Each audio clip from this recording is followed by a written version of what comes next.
making history. Absolutely phenomenal. And Ace is the champion of the Intel Extreme Masters World Finals. Storm's still not quite done. MC is going to take this fight, though. 3 seconds left. Last 2 rounds of matches got to start it well for ESC. And this is a massive move for Zez, but he's not content with just a Nexus kill. He wants to win. And it's all done. A Trollocs win it. Unbelievable Rogue with a 4-0 victory over Classic. And they did it again in the grand finals. It's Norwood. Give it up for your Intel Extreme Masters World Champion!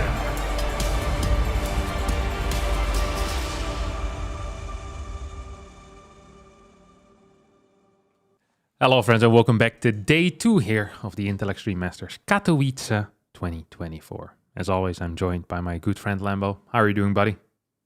Hello, I'm doing very well. Thank you for asking. I'm glad to come back here with another day of fantastic StarCraft II games. Today we're actually starting with Group B.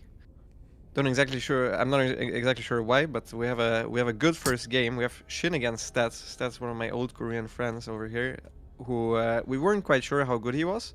And even though he's down 0-2 in his group, he so far lost against Oliveira, in which he looked quite alright, honestly. And even in the games he lost against Clem after very poor early games, he played quite well. So I have some hopes here for Stats, and I have hopes that this will be a good series. Yeah, although playing quite well doesn't get you any points in this game, it's still nice to see. And of course, there are still possibilities. However, if Stats wants to have any chance of advancing out of this group whatsoever, he's going to need to start winning, and he's going to need to start winning right about now. If he loses this match against Shin, life is going to be really difficult. Yeah, 100% agree. Stats also has 4 Terrans in his group and only 1 Zerg, so the question is, how much exactly do you prepare for Zerg? And how much do you prepare against Terran? Whenever I see this, I think, okay, he has exact 3 build orders against Zerg. Maybe you don't practice the standard game as much, and maybe you have 3 specific build orders prepared for Shin, and then the rest of the preparation you prepare for Terran. Because let's be real, if you're not favored to get out of the groups, you only prepare for the group. You don't really think about, okay, what if I play Serel afterwards in the playoffs? Let me already prepare something for him. Yeah. So yeah, I think that's something that I could see happening here. Yeah. I wouldn't mind it either. Let's just let's just hop straight into it here. It's map number 1 here in the bottom right, spawning as a red Zerg on Hardlat, playing for Mystery Gaming. It is Shin. And his opponent in the top left, it is the blue Protoss player, I believe currently teamless, a returnee from the military. It is Stats. Very true. To both of those things. As we see Stats opening up with a quick... Oh no. A quick pylon scout. He's gonna block his opponent's natural. Except there's no natural to be blocked here, Lambo. Because I don't really think Shin is planning on building a hatchery on his own side of the map. At least not for now. He's gonna start with a hatchery on the other side of the map. And I wonder how Stats is going to respond with that. He's going to respond by pulling 5 workers, taking a gas, and I kind of like this response. Nothing wrong with it. Nothing wrong with it. I always wonder when I'm playing against this. I feel like the hatch dies so much slower than if you just put 6 probes right away. How come 5 probes is the correct response? Because from a Zerg point of view, 6 feels like with 5 you kill it just way later. Like, is it actually worth it having the extra probe mining? So whenever I do it with 6, I believe I'm lacking a little bit of cash. But it also depends on whether you allow the Evo chamber to go up. So technically I think the Evo chamber should never be capable of going up, right? If you do it well. So if you do it with 5 and the Evo chamber doesn't go up, then you should have, like, you just have more minerals basically. So this is kind of what happens. Now Stats is actually floating a bit of cash. He also built, I think, a pylon maybe a bit too early, but he wants to get the adept out. So yeah, finishing that or killing the hatch earlier doesn't actually do very much for you. I see. So that's because you can make the Nexus right away. Yeah. And you still cannot make it before the side before then. If you make 6. Yeah. Oh no, absolutely no way. Yeah, that's impossible. Okay. Not with this hatch before this. No, I don't think there's any real possibility of that. Meanwhile, so this was... actually, Sorry, go ahead. I mean, I think this is completely fine for stats. Ragnarok was forced to take the third base first himself, and now he's going for the 2 hatches afterwards. I personally think that pulling props is just not good. I think that 2-gate is a little bit better, but I think that's personal preference. From the Zerg point of view, that feels a lot harder to play against. Either way, Shin here went for the double hatch and he went for early speed, so he should be relatively safe against any form of adapt pressure, even though this was a Cybercore first opener, but it's going to be very difficult for him to get any drones over towards his own third base, because he was forced to take that one first. He won't really be able to mine from it, and you can already look, if you take a look at Shin's main base, you can see that he's oversaturated already. Yeah, so he's losing quite a few minerals here. Those drones. Yeah, exactly. Yeah, that's going to be frustrating for him. Of course, Shin still keeps that drone alive on the other side of the map. I like that Stats isn't getting distracted by that, isn't saying, hey, I'm going to go try and deal with it. Instead, want to focus on that Adept harass on the other side of the map, because that is where the real damage is going to be dealt, right? Not by killing one drone in your main base. That's probably going to end up dying eventually anyway. So I do like the way that Stats is playing. Major oversaturation here in the main for Shin, who, as a result, probably is also building a couple more links than he really needs to. 14 links against 2 Adepts. That is definitely pushing it. Stats is deciding to shade in. He'll need to recall if he wants to keep those Adepts alive. Yep, definitely that. He goes into a little bit of a crunny here on Hardlet. Actually, he might not have energy, because I think he would have recalled. Yeah, he didn't have energy to recall. So that's unfortunate, which means he ends up losing both Adepts. So at this point, I do like it a little bit more for Ragnarok, now that the 2 Adepts have died.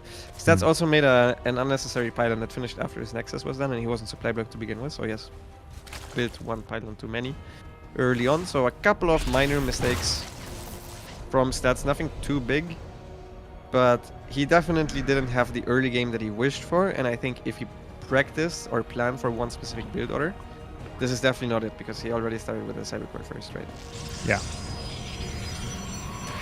Yeah, although I feel like in PvZ, getting your plan changed in the early game often really isn't the end of the world, as long as it's somewhat close, because you can kind of get back into that plan. It's many times build orders revolve kind of around those triple oracles and then 3 to 5 adepts or so.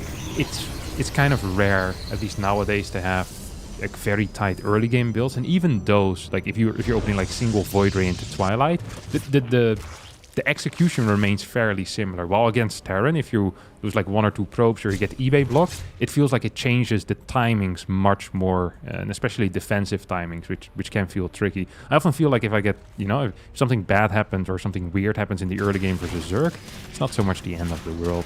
As this Ling run by is pretty significant here. It's going to take out every single Adept. 2 Oracles are going to get pulled back. This also was a serious investment out of Ragnarok. Of course, a lot of these Lings were still there from the early game. So maybe not even that big of an investment recently, but more using that earlier investment. Forcing these 2 Oracles to stay at home, clearing those Adepts. That's all very frustrating here for Stats. Yeah, I actually think Ragnarok is reasonably far ahead at this point already. He overtook Stats considerably earlier than usual in the worker department, and he defended. He even went for a super early Spores, which unnecessarily early Spores even, because the Arcades didn't even cross the map at that point. The only mistake that Shin has been making so far is that he just now says 7 Overlords, which is not good for his worker production, so that kind of saves Stats his early game a little bit, without him really knowing about it, because I think Shin up until that point was pretty far ahead. Yeah. Moving over to a 4th base right now after taking 6 gases. Relatively late 4th. So there's a +1 for the range upgrade. So smelling like a little bit maybe of some type of roach attack. We could also be looking at some type of roach Hydra play into lurkers maybe. This is something that Shin has been doing in the past as well, and we do see that Hydra then go down. I think I've even seen Shin play roach Ravager Hydra attacks in the past few months. And that's a blast from the past, Lambo. That is a blast from the past. I mean, we've seen it just yesterday that Dark went Hydra Ling into a roach Hydra all-in, which I haven't seen outside of Diamond League ever, but it worked. He beat Showtime with it, and this looks to be something similar, because usually if you go lurkers, you don't go the Hydra for the Hydra then first. Yeah. It is not good at all though against what Stats is doing. If he just makes a Disruptor and holds with Blinkstalker Disruptor on 3 base, even though he had a good early game, I really don't think this should work. It all depends on a bit on how good Stats is scouting is and if he actually realizes. Like, if he makes a forward base, tries to hold the forward base, this is exactly where Shin's army could shine. But if you realize, okay, this guy is making a Roach Hydra off of 3 base, like if he sees Hydra spawning right now instead of drones, it's a huge tell. So the question is, does Stats look? And thankfully, we actually have a confirmation of where he's looking on the minimap. Nowadays, with this advanced technology, we can see that he did in fact not look at the natural. But I think he might have seen it in the main base. So, I mean, he's not expanding. As long as he's not expanding, I don't really see him dying. He is moving out, though. Yeah, that's bad. Yeah, well, in a way, it's not actually bad if the armies meet on Shin's side of the map, right? It only becomes bad if these armies somehow miss each other or Stats really believes that he needs to commit. If he's just going in there to poke, then that's bad. Or then it's not that bad. But if he goes in there to try and kill his opponent, and he feels that need, then it could be bad. Stats here sees the lack of drones on the fort. I'm not sure if he was paying attention to it because he also has 2 adepts going into the main base of his opponent. He's still sticking to the 3 bases, now sees his opponent move out. I think this should be a little bit of a hold. I'd love to see a battery in the natural. Yep, that's exactly what we're getting. Battery plus cannon. I think that second Colossus should be a disruptor. We don't have any sentries, which is frustrating. It would be great to have a couple of sentries here. Despite there being Ravagers, I still think force fields are very useful. As Shin is now going to walk up this ramp, Colossus is helping out. I'm not sure how Shin feels about this. I'm not sure how I feel about this, trying to walk up that ramp, especially with those links blocking. I think this little rotation that Shin is doing here is indeed the correct call. Prism is still on the other side of the map, as this Stasis Ward is not going to connect with a lot of drones, just going to hit 2. Scouts the infestation bit, but that might trick Stats in a fake sense of security, as Shin is actually moving in right now. Vials are connecting with the Stalkers as well as with a Colossus. Sloppy micro there out of our Protoss player. Colossus too far in the front. First one goes down. Second one going to get targeted as well. Poor control here out of Stats and no force fields, no disruptors. This Roach Hydra Ravager attack is going to work here, Lambo. Yeah, it's going to work. This was a lot closer than it looked like because this is full all in. Like he's if this doesn't work, he will never have Vipers out in time for the max out Colossus Stalker push, and then in that case, you can't really hold it, but yeah. Stats just didn't micro well. I think he tried to kite backwards, expecting to already have Thermalance, but the Colossus stood way too far at the front every time they shot because the Thermalance just wasn't done. So the Colossus were overextended, and because of it, he lost the game pretty much. He also didn't fight in range of the batteries. It was, it was just not a great fight. I can't say that I love the strategy from Ragnarok, but it did work, so... Then I love it. I love wins, Lambo. I don't really care whether theoretically this strategy should have worked, at least when I'm playing. You know, when we're analyzing, I think it's interesting, but when you're playing yourself, a win is a win, and that's all that matters. And it's an important win for Shin. It's a very bad loss here for Stats, because he's technically still capable of advancing, although... Did he take a map of Clem? No, he didn't. Yeah, so then it's going to be real difficult. If you don't take any maps, and you're going to end up going... the 03 in match scores. He only took a map of Oliveira so far, so this game is probably a deciding game for Stats already. On the second day, his first match. Yep. I honestly don't think that Stats has too high expectations. I think he just wants to produce good games. I mean, he obviously hopes that he advances, but I think the way he... Because I listened to his interview, I think he actually just tries to be competitive. I think he would already be happy with it. I think for this one, he is kicking himself a little bit because he was literally producing Stalker Colossus against a Roach Hydra. Yes, perfect. Which that doesn't maybe sound that weird, but Roach Hydra really is uncommon. And if you go Stalker with a Robobay, you should just hold it on 3 base. It should not even be close, actually. So the miss micro on his part there, also not making disruptors would have been, I think, easier. Because at that point, the Zerg is forced to engage into you a little bit faster, and you can fall back to the batteries. Of course, a worse fight for the Zerg, so... A couple of things he could have done differently, and won there very easily, honestly. So I think he's going to be kicking himself a little bit here. Yeah, for sure. One of the things that's always good to remember is that when a Zerg tries to fight against Stalkers with a Roach Hydra Ravager army like that, the thing that the Zerg really wants to do is kind of get up close to the Stalkers. So you can attack, well, as many units as possible, right? Because the Roaches have pretty crappy range. So you want to be moving in as far as you can.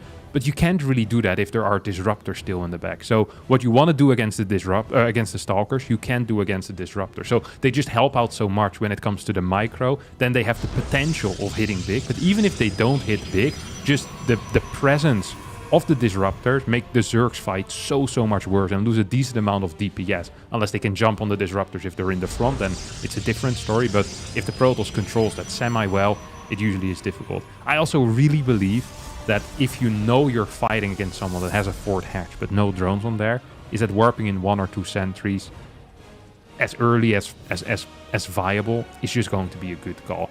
Because these force fields are always going to come in handy. While you're kiting back, they can help keep your Colossus alive. They can help just basically secure an area. Imagine you're kiting back towards your 3rd base and they try to move in towards your natural. You throw a quick force field there and it buys you a little bit of time. Yes, the bile eventually is going to clean it up, but that's another 5-6 seconds in which your natural is safe. So I think definitely a lot of things that Seth still could have done different, whether it comes to the army that he produced or how he controlled the army that they actually ended up having.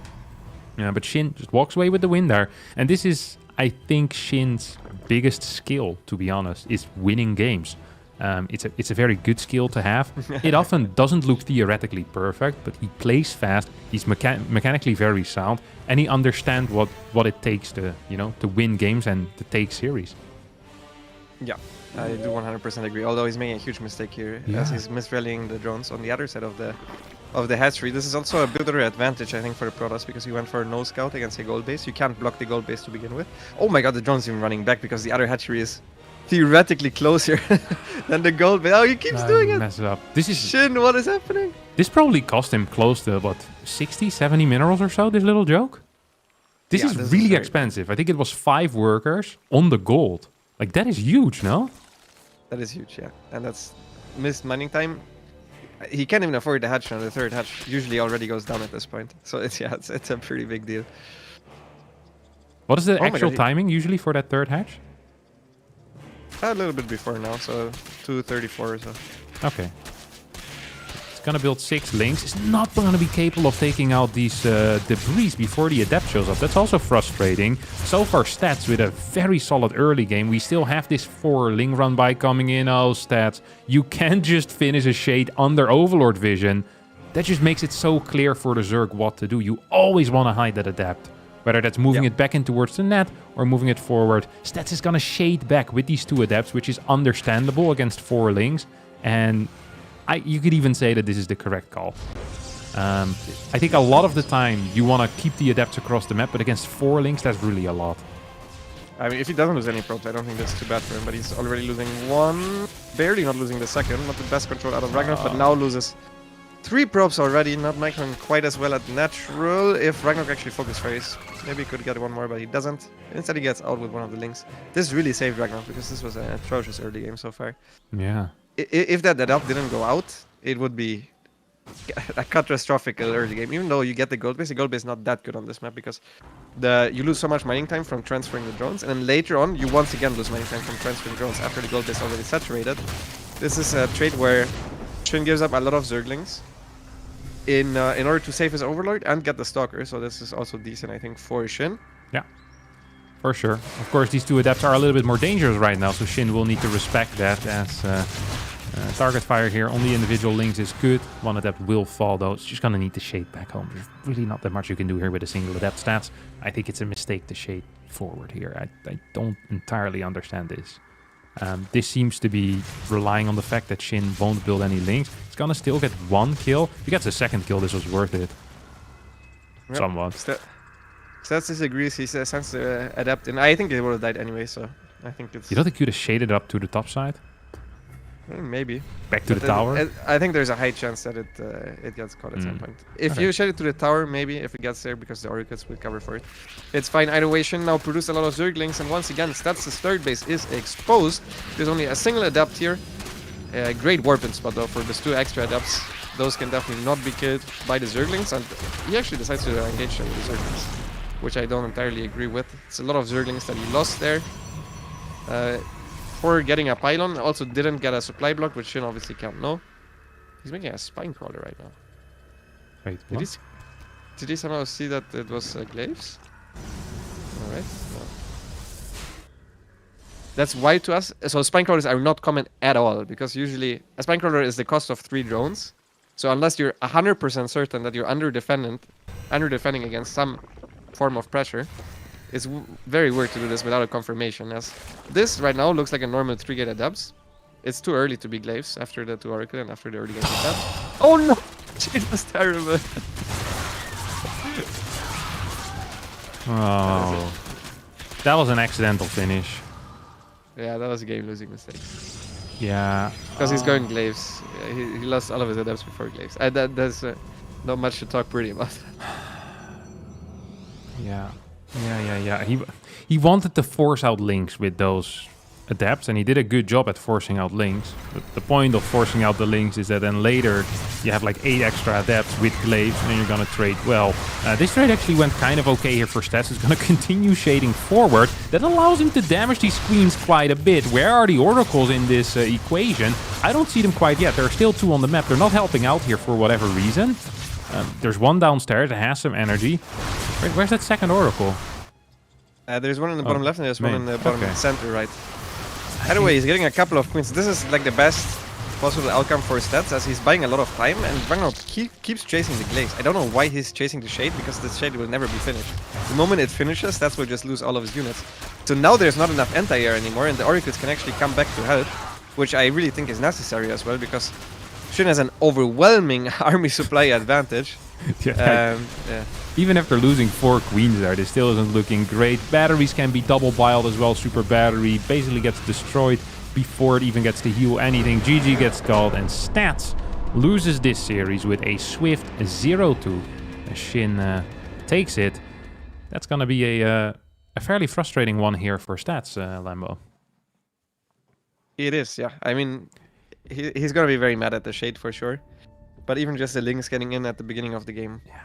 The moment I think you see that the rocks are not killed, you know that the links have to be on the map. Because every Zerg makes at least 2 pair of links to kill those rocks in time for the first adept. Yeah. And he didn't even have an early adept. Like, it wasn't core first or something. Yeah, the rocks are always dead the moment the shade comes. True. The moment you see that, like, what else is he gonna do? The extra drones you will never make from the main base, because like it's not that useful. So I don't know. The shade out was bad, and then finishing the shade was just a disaster. No saving the game there. He played nice afterwards. The adapt movement was really good, but there was no salvaging the situation. Yeah. And Shin doing what Shin does best, and that's beating people worse than him, and sometimes beating people better than him, sometimes beating people at the same level. He's just good at beating people up, Shin. That's what he does. As yeah, I mean, good start for him. What is his overall score in the group right now, actually?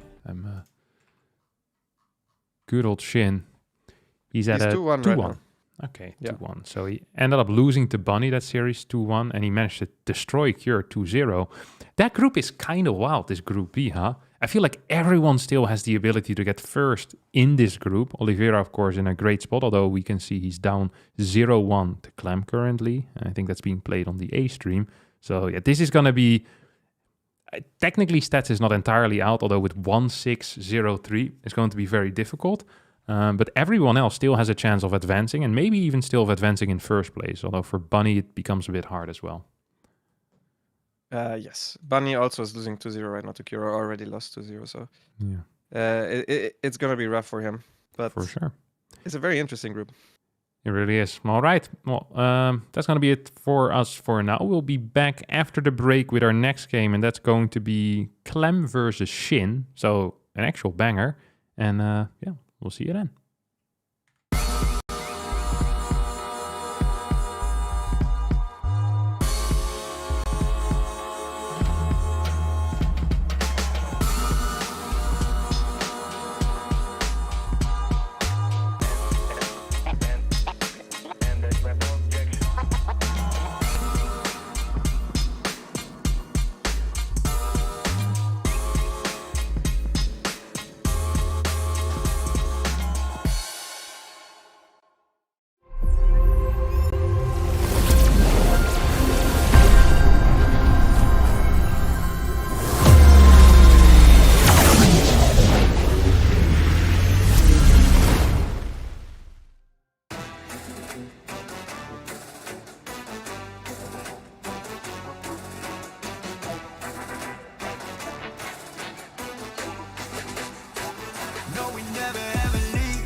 champion of the Intel Extreme Masters World Finals. Storm's still not quite done. MC is going to take this fight, though. 3 seconds left. Last 10. and it's off. Unbelievable. With a 4-0 over Classic. And they did it again.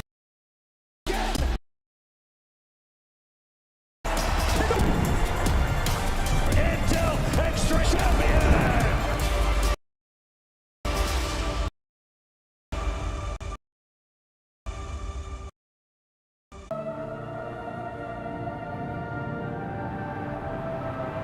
Rafa really making history. Absolutely phenomenal. And Ace is the champion of the Intel Extreme Masters World Finals. Storm's still not quite done. MC is going to take this fight, though. 3 seconds left. Last 2 rounds of action's got to start it well for ESC. And this is a massive move for Zez, but he's not content with just a Nexus kill. He wants to win. And it's all done. And Strollin's winning. Unbelievable Rogue with a 4-0 victory over Classic. And they did it again in the grand finals. It's no move.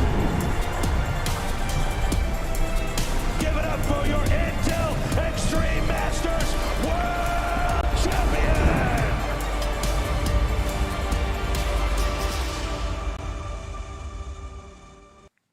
Hello friends, welcome back to day 2 of the Intel Extreme Masters Katowice. As we're waiting here for Clem versus Shin, and we realized all of you were basically in the waiting room. We could join you as well over here. It's gonna start probably somewhere in the next 8 to 12 minutes is what I want to say, Lambo. That's gonna be my general guesstimation. We discussed this at length yesterday, is how long it can take at offline events for a player to move from the stage area to the other area and then get stuck at the toilet or something can happen. Have you ever been stuck in a toilet, by the way? I've never been stuck in a toilet per se, no. What, you mean physically stuck or that someone locks you in or? No, okay, so in when we were in Valencia, that must have been, I want to say it was like 2 years ago or last year when we went on the holiday afterwards. It was last year, right? 2022 it was. Yeah.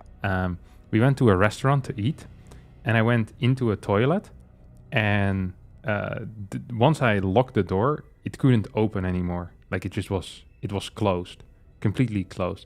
And what made it worse is that it was an inward moving door, which is very rare for toilets. Oof.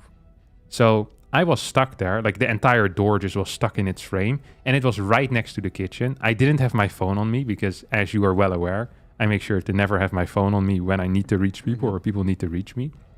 So I'm just like hitting the door, and for whatever reason, none of my friends, including my wife, realized that I was missing for more than 3 minutes. So I was sitting there like hitting the door, and it was right next to the kitchen, so there was lots of noise, you know. And then at some point, some guy on the other side goes, "Hey, hello." I'm like, "Yeah, I'm stuck." And then he kicks in the door. He's like, "Move away," and he kicks in the door together with his friends. And they're just having a good time, you know. And I was deathly afraid I was gonna die in this Valencian toilet. It was not a fun time. Yeah, it does sound. I would panic as well. 3 minutes stuck in a toilet is already quite a bit. But right? yeah, I mean, I know you're trying no, to. No, I'm not kidding. Yeah, I'm not kidding. I started because I was like, I don't have my phone on me. You know, how much does my wife really love me? What's the chance they walk out? You know, it's like I'm an easy guy to forget. I'm not there. You know, it was like the thing is, if it's a dinner with 3 people, it's different. We were like 16 or 17. You know, that's a different number. It's so easy to forget about someone. You know, it's like, oh, it's Harstem. Yeah, he's just, you know, probably forgot him in the restaurant. You know, that it can happen. I think that was a realistic scenario in my head at that point. That would never happen. First of all, it's completely unrealistic that no one comes to the toilet because you're in a restaurant. There's 2 toilets though, and this one just looked like it was, and it was on the other side. It was the kitchen was in. I think obviously I would have been saved eventually. Like I wasn't worried. Well, I was worried about that, but I wasn't thinking that clearly in those 3 minutes. I was mainly worried that people were gonna leave without me. Are you claustrophobic? The I did lobby's not. up, by the I way, don't so- think I was claustrophobic before, but after that, for a little while, I was really afraid of locking doors in public restrooms where there was no easy way to get out. So you just kept them open, and then when someone would No, I come in, made you always waved sure to to them? make to check if my internet reached and I had my phone on me. Yeah, for at least for like 2 or 3 months I did that. Now I kind of forget to do it, but I still feel like it's probably a good habit. And I'm very aware of how doors open, and I have considered taking like a screwdriver with me or something like that. So in case I get stuck, I can get myself out. This is I guess I'm always with other people when I'm outside, or almost That always. seems like an overreaction, I want to say. Yeah, well, You want to bring a screwdriver everywhere you go, in case you get stuck on a toilet. I also don't think you really need to check your phone. If your phone has service. You're a big dude. Like it's not like, you know. Yeah, but, okay, think but you have that's gonna some. Okay, happen so to you. imagine you go to like some of these McDonald's toilets. Like they have they have doors that I don't think I can kick in.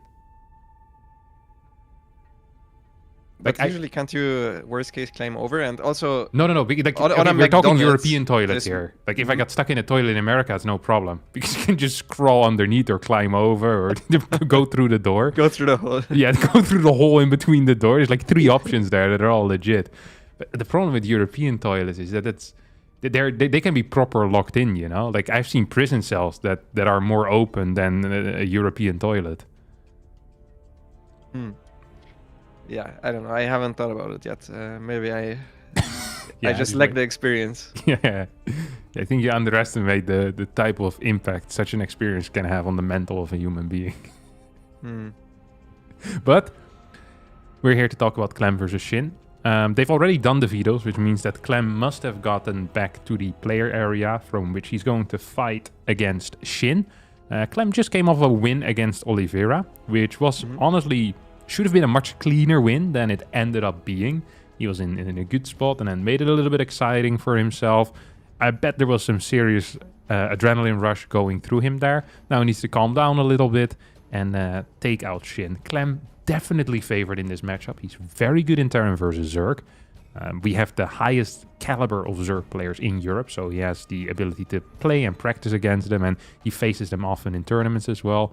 I believe that Clem is like a 70-30 favorite, maybe even an 80-20 favorite here in this match. I think 80-20 is maybe pushing it a little bit because he's definitely favored, but against Korean Zergs he usually performs a little bit worse, even offline. So yeah. Fun fact: last year at Katowice, they also were in the same group, and Clem did actually beat him 2-1 in very, very close games actually. But Clem didn't advance out of his group, and Ragnarok got first in that group. So no one saw that one coming. Ragnarok eventually even beating Serel. Yeah, I remember that. I mean, that was a really good run for Ragnarok, and Clem getting last in that group actually. So this is a different Clem though now. He already proved himself offline. He just came off a win at a big offline event, as in DreamHack Atlanta. And that was mostly back off TVZ as well. So I doubt he practiced that matchup mostly because most of his group is actually Terrans, but he's still super, super solid always in the matchup, and I would agree that he's the favorite. I just don't think... I think maybe 80-20 is pushing it a little bit. But yeah, I actually rate Ragnarok's ZVT very highly whenever he has a good day. Like Ragnarok, sometimes he bombs out and loses to the first tank push, or just dies in the early game, and sometimes he just doesn't get rolling. But on good days, when he has a clean early game, he can actually be super, super solid as well in that matchup. Yeah, it's definitely true. Do you think, judging of that first series, that Ragnarok is having a good day? I would not say so, because I think that was 2 all-ins, and the Protoss didn't really respond properly, so I don't think it's possible to judge from that. He did. Yeah, too but well. I wouldn't... No, I agree with you, but if I played these matches, I wouldn't feel as good as if I dominated someone in a macro game, you know? You think Shin is going to lose any sleep tonight over the fact that the first game against Stats might have been a theoretical loss? No, of course not. But you realize if you think you're playing well is not for me at least, it's not outcome based. It's based on am I misclicking a lot? Am I getting supply block? Like that kind of stuff. Yeah, that's am true. I macroing correctly? If you macro cleanly, you feel so good about yourself in StarCraft. Yeah, that's true. And even on the highest level, like we don't constantly look at the supply blocks. We also don't see, you know, how long does it take him to select 3 drones? So does he have 18 drones here for a little bit too long? Yeah. How fast does he redirect everything? How accurate are they with their mouse movement? And that kind of stuff, you really feel it as a player. Am I having a good day? Am I having a bad day? Yeah, So it's difficult for us to judge. Yeah, it's funny that you mentioned it, because when I was doing for Masters Coliseum 7, I spoke a couple of times with Serel after he won the games. And then he'd often say things like, I felt like I'm playing pretty well. I didn't get supply blocked in the first 4 minutes, you know? It's like, which is like a legit way of looking at it, obviously. But it's kind of funny coming from the guy that everyone thinks like, you know, this guy's working on a deeper level. It's like, well, mechanics are pretty freaking important. But yeah. Let's actually hop into our first game here of this series. Within the bottom left, spawning as our red Terran player, playing for Team Liquid, it is Clem. And his opponent in the top right, it is the Zerg player from Korea. It is Shin. Of course, for the people that haven't watched StarCraft in a while, Shin, formerly known as Ragnarok. And I think for a while he even used his full name. I'm gonna butcher the pronunciation here, but it's Shin Byum, I believe. I know I butchered that pronunciation, but he played under that name for a little while already. And then he switched to Shin, so that's gonna be his new nickname. Oh, I'm actually going 3-Rex Super with a 3rd-Rex proxied, which is very exciting. Why? Why is that exciting? Or I mean, he's making it well because it's a very close. Like the Reaper could catch Shin off guard. The 3rd Reaper is gonna arrive way sooner than it usually would, and it's not that easy to scout.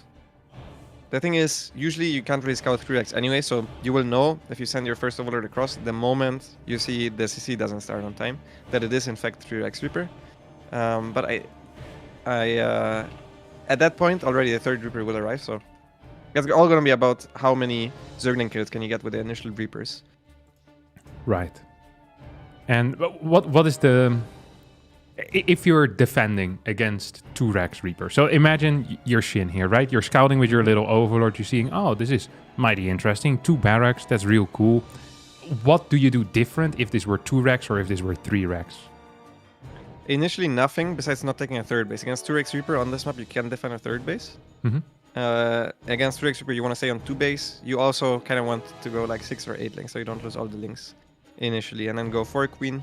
That's a normal response against 3-Rex Reaper. So already the first part is going well because he is going 6 links right away and he didn't start the 3rd hatch. So that's a good start, I would say, for Shin. And at this point, he sees the hatchery didn't start yet. He should know, or the CC didn't start yet rather. He should know already that this is 3x Reaper. Because just right. Is it not possible that it's anything else? No, right? No. Okay. So we're gonna see how the response of Shin is gonna be here. And he's gonna go for a couple of injects. Links are taking quite a bit of damage. These Reapers almost gets killed there. The control out of Clem so far has been good. First Reaper goes down. That's sloppy. Not necessary, but it does happen. Second Reaper almost walks into another Queen there. Needs to be very careful not to lose any Reapers, because this can snowball pretty hard. Speed about 20-22 seconds away from finishing here. As another Reaper falling fairly low there in the HP. Creep Tumor's gonna get taken out. What's the overall link count? We have, was it 23? I just saw 27 links. First Queen goes down. Second Queen gonna fall. Metabolic Boost finishing up soon. Now there are 2 jump spots down here, I believe. Not if you move in towards this area though. Clem is probably gonna escape. Could still move towards the tower. I don't think you can chase this. You're just gonna lose links on the way there. It's very important though to have the Zerglings on the map so the Reapers can't stay on the map themselves, because you have to be afraid consistently of getting surrounded. I think this was about the average outcome of a normal 3x Reaper.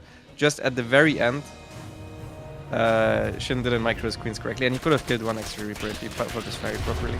So that was not great for him. He's actually going double gas, which is very wild. This is not normal at all. It leads me to believe that he's going Roach Lingolan. Roach Ravager Lingolan, but we'll see if that's actually the case. We do see a Roadrunner go down instantly, so I'm liking your call here. And we should expect, I guess, a couple of Overlords to be produced during this time then? Yeah. Especially since he's supply blocked, so that's also a good call, I think. Another big tell here that Overlords are coming out soon. That's Reaper's gonna protect this tag lab for now. Yeah, it's an all-in 100%. He also didn't start a single creep tumor because all of his queen died. He didn't try to restart any of the queens. It's very obvious that this has to work and he has to kill Clem. Clem is going for a very greedy follow-up. He didn't just start bio production right after, and he also didn't just start constant Hellion production. Instead, he's skipping it for an earlier 3rd CC and earlier add-ons. So, I mean, theoretically, he will have nothing against the Ravagers. This will hit very late, though, so he can still get up. I'm not even sure if he will be there in time to deny the stim. That will be very important. Yeah, stim about 55 seconds away from finishing as the starport goes up. Clem probably with 4 Hellions will feel somewhat comfortable moving on the map. That might give him a quicker scout. Has a bunker already. And I reckon the correct response here is, what do? You want to get like a Liberator out or something? Or do you want to get more bunkers? He starts Cyclones instantly rather than Mines. Do we like all of these calls so far? Yeah, 100%. Second bunker, Cyclones right away, Marine production, you skip SCVs, you pre-pull the SCVs towards the bunker, and you try to always have the Reapers and the Hellions wherever the Roaches aren't. So you want to try to keep the Zerglings from completely engaging on your bunkers, on your Marines, on your SCVs. So that's the zoning that he's trying to do right now. Shin instead trying to catch him, and Clem is actually completely exposed on this side. He's very lucky to even get away there with the amount of Reapers that he does. But all of the Hellions go down, which is huge for this defense. The stim will get cancelled with 3 seconds left on the research, which is also very, very big, because this means that there's no timer here for Shin. It's not like there's any tank spawning. He knows all the production is at the front, and he can just slowly but surely whittle away at these bunkers and also at the production. At this point, it's just 2 Marines producing at a time, while Shin is constantly producing Zerglings at home, which means he doesn't even need to engage fully. He bursts down 1 bunker. This is enough Ravagers to do so. And Clem will be the one that has to engage into his opponent, but without stim it's going to be super hard. It's looking very rough here for the French Terran. Yeah, definitely. If he ends up losing those reactors as well, his production is going to be non-existent. And as you mentioned, Shin is not actually the one on a timer here. Ravager count continues to grow as he pushes him forward a little bit. Wants to fight right now. 11 SCVs have gone down already. Reactors now being taken out. I love that Shin doesn't decide to commit on top of the ramp there. Just using the range of the Ravagers, the piles to zone that Terran army. Every now and again hitting one of those piles. It's impossible to dodge 7 at the same time. Here come a bunch of links as Clem taps out. Shin up 1-0 with a quick all-in. Yeah. Well played from Shin. I'm not sure that this was pre-planned. I know that Ravager Ling is very good against 3x Reaper because the transition is so much later. It's very, very, very uncommon for the 3x Reaper player to go into anything other than just bio production, so you're never really going to see a Banshee, something like that. Usually it's just a couple of Hellions into bio. And in this case, he was kind of lucky to run into a 3CC build, Right. which is also the most common outcome. But I think the reason he did it is because he just lost all of his queens, and he was like, okay, I'm not even going to spread creep, I'm just going to maximize larva production. Try to all in, and it worked out perfectly. Yeah, it did seem to work relatively well there for Shin. I mean, that wasn't close. And do you think that initial surround that he got on the cars helped him out a lot there? Do you think that without that perhaps Stim could finish, or was Stim doomed anyway? It's hard to say. I think if the Hellion Reaper was more towards the top, the Stim most certainly would have survived, because he could have fought the Lynx by themselves without the Roaches. But yeah, it's difficult to say if he would have won either way, because I mean, as I said, he had all the production at the front, and there wasn't really anything happening for him, which would have made this go better. Like, Shin was never going to engage there the moment the bunkers are there, so it was always going to have to be that Clem runs into the Zerg army, because the Ravagers just outrange everything that he had, and he had to protect his production, so he needed to go relatively soon. So I think overall, just a very good scenario that Shin put himself in there with a strategic choice. All right. Game number 2 here, Lambo, on Golden Aura. I'm just... You know, sometimes when I'm watching Clem, I have 2 minds when I watch him. So, one way, I look at him play, and I see him play his triple CC builds, and like his standard 2 Rex Reaper into triple CC, followed up by some cars and like maybe a Viking or a Liberator.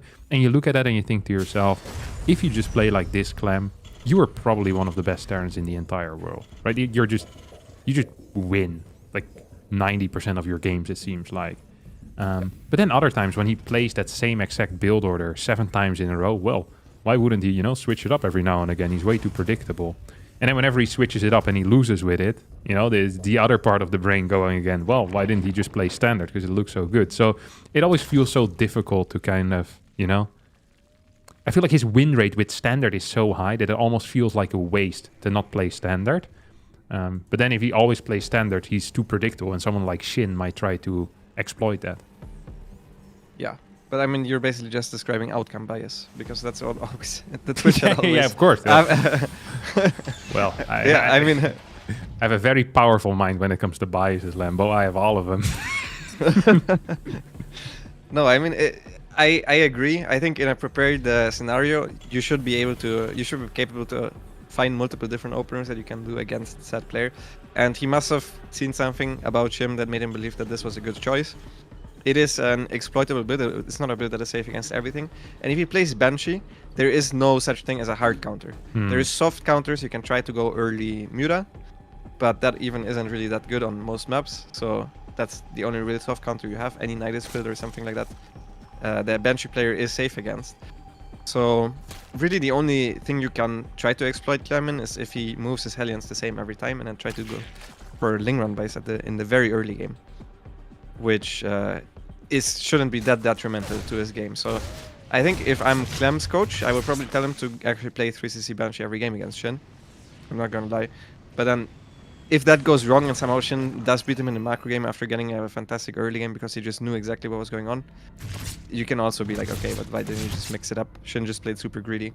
Yeah. It's just that you don't actually ever fall that far behind, even by doing absolutely nothing, if you go for that build. Yeah. Yeah, we're gonna see a double gas opener here out of Clem. And when we talk about double gas openers, we always mean double gas before the third command center, right? If you're playing a 1 gas expansion and then you get a second refinery before you do end up getting that third CC. Oh my god, it's going for the Hellion drop. Or a Liberator, it could also be a Liberator. But yeah, I mean, either way, it's a relatively committed build. Clem is very good at this, but this obviously needs to do damage. If you play an opener like this, it really does need to do damage. Okay, it's going to be a Liberator because it's going double Cyclone. So it will be Hellion Cyclone at the front, constant poking, constant aggression, and then probably a Liberator towards the main base of Shin. Ooh, this Overlord is moving in position. I don't think it's going to go all the way there, right? But it's going to see the Liberator really quickly, and that's already a big deal. Yeah. It's of the essence that the Cyclones start engaging at the front, so Shin is distracted and might not catch Liberator. Because if the Liberator is caught by the Overlord and Shin is actually paying attention, it should be a shutdown. The Shin also has speed that is early enough that he can deal with this. The best thing for Shin to do right now, if he wants to shut this down completely, is to just overmake Zerglings, to be honest with you. Because of Shell started, that is a fake stim research there basically. That's a little bit cheaper than actual stim. Now he starts stim because he realized he just had the money for it anyway. Not much of a fake stim. And Cyclones here poking in forward. Liberator should have been spotted in the main base. Spore is going up there. Yes, so far this trade for Clem going wellish. Has killed two. It's going well in the main base as well. He put the Spore the moment he saw the lack of a starport in Clem's main base. I don't think he actually paid attention, so the Spore is saving him a little bit, but some of the mining time is delayed. He gets a couple of queens, gets Overlord at the front, and Clem needs to watch out though, because these Hellions are low HP, and without the Hellions, Lynx are actually doing very well against the two Cyclones at the front. And this is what I was talking about, just overmake a couple of Lynx the moment you realize what's going on. Shin is doing exactly that, shut that down, and then make sure to drone up. Yeah. A couple of roaches are actually being produced. He also has 3 gases again, Lambo. I'm familiar with this now. Mm-hmm. He's not going to build any more drones, is he? No, absolutely not. It's the exact same idea. And this time, once again, he knows there cannot possibly be a Banshee. Also, the follow-up is he making a tech lap on the factory? He is. So there should be a tank at the very least. it's very important that he didn't make an extra reactor with that factory. If he did, he was basically dead 100% of the time. But now he should be able to at least get one tank out in time for this, because Shin still also needs to morph the Ravagers. You can't forget about that. Okay, he sees the Zergling numbers. This is... I mean, this is very suspicious. I feel like, why are the Zerglings on this side of the map? Usually, if you have this many Zerglings, you just try to surround the Hellions, or you try to run by. In either of the cases, you don't really check the wall. So I'm not entirely also sure why Shin did that, but Shin is trying to gamble once again, and he's just rolling the dice. He's hoping that Clem basically is skipping tanks in a bunker. No, and so far he's skipping a bunker, but not the tanks. There's a tank in the main base. It is stuck though. It's now trying to run around. Hellions will get to go back home. Lots of links being produced behind this. There's a lot of links out on the map already as well. Tank is going to remain on the high ground for now. So the depots have gone down. Clem walks into a supply block there. Pretty gnarly one. Energy available for perhaps some depot drops. As here come the links. Clem's gonna occupy the ramp. Is that enough biles there on the tank? It's not. Tank survived. That is an absolutely huge deal, but I'm not sure if it's a big enough deal. I think it is. Lambo, I think he's gonna hold at least for now. Has lost 23 workers, but it's still 35 to 41. There's no real follow-up here available yet for Shin, although he is stacking into a lair. That tank not dying was absolutely huge. Yeah, he also has 1-1 on the way and combat shields. The moment the first two medevacs are up and the upgrades finish, Shin is dead. Shin needs to go again. The biggest problem for Shin is that he doesn't have high ground vision, so he can't really target down the tank, which means if Clem just stands in the middle of the ramp, this tank is completely safe. He's now trying to stand forward. I really disagree with this move, as his Marines is actually very important. They're low on HP, and the medevacs are constantly healing, so those will be out of energy soon as well. As I mean, Shin doesn't think he can do it anymore, and I tend to agree, so he was already droning up. A very scary moment for Clem, but I think he's coming out of this in a good position, mainly based on his upgrades. That was a 1 bile difference for the game being over, no? If that tank falls, it's... Game's over, yeah. And there were enough Ravagers, they just couldn't get in position to get that final one off, because the Ravagers, they were trying to move there, but then instead he just threw a couple of biles, I think, on the ramp or downstairs. Like, he needed to do something with them, and he figured might as well. He eventually got it, but that tank got 3-4 more big shots off there. That was huge with how clumped up those Zerglings were. As two medevacs now out on the map, as you mentioned, 1-1 upgrades versus 0-0. Creep practically non-existent. Maybe with Ravager Ling you can still go for a temporary hold, but it's not a great position for our Zerg player, is it? It is... He's definitely very far behind in upgrades, but he's outmining Clem enough that I think it is fine. I don't think Clem can kill him. I think if Clem wants to wait until he's maxed, there should be Vipers out, pretty much. The thing is, Clem, I mean, he doesn't have a 4CC yet, so it looks a little bit different than it usually would. And he doesn't even have the money to start 2-2 the moment this is done.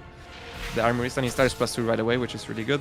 But yeah, no 4CC, no second factory. Shin is just outmining him, so he will have more units to work with. They will trade poorly, but Clem still needs to take good fights to, you know, use his advantage. Yeah. Tank count is at 5. That is a high tank count, isn't it? It's a high tank count, yeah. It's not the... Like, if this was a Roach Ravager into Lurker game, this would matter a lot more, though. Okay. In this case, I think you don't care? Yeah, it's still nice to have a high tank count, of course, but it is... The moment the Vipers are out, and I don't think he can push before Vipers are out, doesn't matter as much anymore. Okay. Well, why is that? Because I thought, imagine you go pushing where the watchtower is, right on that left side. You get like 5-6 tanks there. Isn't that just a very big deal? That is a big deal. Yeah, if he manages to set up there, obviously having more tanks is always good. And yeah, the thing is, if he takes a fight before 2-2, it's just going to be even upgrades, and Shin should have more units theoretically. Okay. And he also is very Ling Bane heavy, so he should be able to get a good surround off. Shin now counterattacking. At Clem's third base, also forcing up a siege. Good Baneling hits here. 18 SCVs goes down. 49 SCVs remain, and Clem seems very committed now with this attack. How do you feel about giving up this base? Yeah, I was gonna say, yeah. Shin can just do this, right? Is correct? Yeah, 100% correct move. He's just trying to buy time for the Vipers. Clem can't run on creep with the tanks ever. He's also going for another big counterattack. I like this as well. All of these SCVs will go down. No doubt about it, as the tank will kill these Zerglings eventually, but it helps with also killing the SCVs. So 10 more SCVs go down. Shin didn't start to 2 yet, which I also don't really mind. I think he just should get up his Viper's energy. And then it's A-move time, because he has a huge army advantage at this point. He's also outmining Clem still. Do you mind if he attacks before 2-2? Like, you can just go with Vipers here. If you're maxed, you just want to trade, or what's the play here? I think even just not starting to 2 and killing the army is completely fine. But he starts to 2, he's far enough ahead to do so. Any fight that he takes, I think at this point would be a stomp, if it's not a 100% defensive engagement for Clem. Okay. Yeah, Vipers are out, should have energy, or at least be close to gathering enough energy that they can join into the fight. Parasitic Bomb can be pretty big. A lot of these medevacs, by the way, out of energy. There are a lot of Marines here. We have, 53 Marines, 5 medevacs, of which 3 are out of energy. 2, well, 1 has decent amounts of energy, 1 has a medium amount of energy. Another Baneling run-by here is being set up. Those run-bys have been doing God's work for Shin. Clem is gonna rotate to try and deny a 5th base. Bad thing here for Clem is that there isn't a 5th base quite yet. Might just target the 4th instead. So he walks up this ramp. There's no creep here, but there are 3 Vipers. First Viper almost goes down. Blinding Cloud gets used there in panic mode. 2 tanks caught by 1 Blinding Cloud, and these are gonna get cleaned up. 17 more SCVs went down during this against that Baneling run-by that was announced earlier. This was a phenomenal fight for Shin, and this has been a phenomenal series for Shin. He is so far ahead right now, Lambo. Well, if Clem were to come back in this game, what is the path forward? The path is just sitting in your base and trying to get good engagements. Probably start +3. I think that's very important. Also pull off gas right now because he has a huge gas bank. He does not have enough SCVs to mine off of these minerals correctly. But yeah, it's just super rough. Honestly, this fight went as well as it could have for Clem. And yeah, I don't think there was any winning that fight. I think he had no business being there. I think the path was to sit at home when he still had the tanks alive. So at this point, he doesn't have the tanks alive anymore, and Shin will basically A-move the moment he's maxed. And it will be very, very, very difficult for Clem to hold his 4th base against it. Or 3rd base, honestly. Yeah, he's going to be trying to transition into a high mine count. We see 3 mines being produced at a time. That is going to be useful against the Ling Bane in particular. But we already see Ultralisk being produced right now with the chitinous plating. 3-3 hasn't started for Clem yet either. I wouldn't mind seeing 3-3 start here for Shin.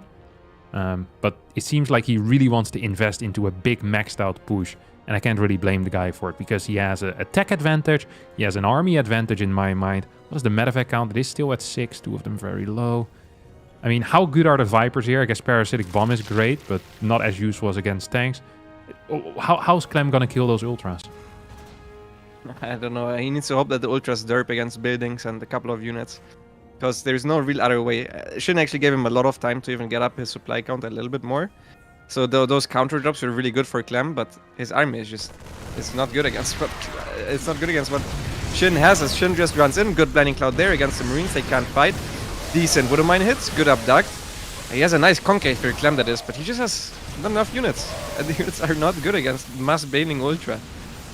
Yeah, he's trying to kite back towards his planetary. 1 Ultra is gonna fall there on the left side. Second Ultra goes down now as well. More Lings are moving forward. GG gets called. Shin gets the W here. A clean 2-0, which is not what a lot of people, including myself, would have expected here. And that's really bad for Clem in this group. That is very bad indeed for Clem. This is exactly where... With an outcome vice, you can just say, okay, why didn't he just play Banshee? Yeah, it's unbelievable. But honestly, though, why didn't he play Banshee? Because I feel like if you see the game 1, you know Shin loves to be aggressive. And that's his biggest strength. So I am very surprised that he decides to go for a build that can fall flat on its face, right? 3CC Banshee just doesn't do that. If you kill 0 drones, Clem, I still favor him over Shin usually, but he just, he tried to go for prepared strategies, and it just didn't work out. Shin just did what he's good at. He went for the Ravager Lingolin. He got ahead in the first game, and in the second game, I also think he ended up in a good spot, especially after Clem decided to move out. It was completely over, I think. Yeah, I'm just looking over here at the group, and it is a freaking chaos right now. We have we have potential for like a 3-2-3-2 super tie with stats going like 0-5, and everyone else having like basically a 3-2 score, except Cure, I guess. If Cure loses the stats, that would really complicate this group even further. Like, I mean, but Bunny and Clem can't go 3-2 because they play against each other. They are already both on 2 losses. Yeah, exactly. So one of them, they're going to be fighting maybe for a spot. I don't like doing math, and I don't like looking at these things. But this looks like a complicated group to me, Lambo. Okay, so Shin against Oliveira will be also like Shin is what now 3-1 because he won both matches today. So he definitely, if he wins, he's 4-1, right? Oliveira against Cure, it depends. Whoever of those wins also can go 4-1. I don't think it can be a super 3-2 tie, but yeah, the matches tomorrow will be very important for every player. I think the most likely, Clem will definitely need to win no matter what, because Clem Shin, needs to Oliveira, win. and Cure will probably have 3 wins. Yeah, everyone needs to win. Ooh, look at the next lobby is already up, Lambo. Do we just straight go in there? Yes, sir. Don't even need to do any breaks here. I think I do need to run a break though, like after Okay, each game. So I'm just gonna run a quick round of ads, then we'll be right back with Scarlet versus Trigger, which I think we can just start the moment it's ready. I'm 90% sure about it. So we'll be back in 3.5 minutes or so. See you guys then.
Alrighty, we're back, Here in about 20 seconds, this game will start. Scarlet versus Trigger is going to be our next match. Welcome back to the Intel Extreme Masters Katowice Day 2 2024. We are done with Group B, at least over here on the C stream. And we're moving back to Group A, starting with Group B, then Group A, and then whatever group comes after. Scarlet versus Trigger is a very important match in this group. Every match is important, Lambo, but this one even more so because both of them are lower seeds. If they want to have a chance of advancing into the next round, then this match is going to be freaking important. Yeah, very important. Scarlet obviously started off with a good day yesterday, only losing to Solar and already beating Spirit, which is one of the competitors for the slot. But before I get ahead of myself, let's get into the game as we've loaded on to Site Delta. And we have spawning in top left-hand side, representing the Shopify Rebellion. It is Scarlet.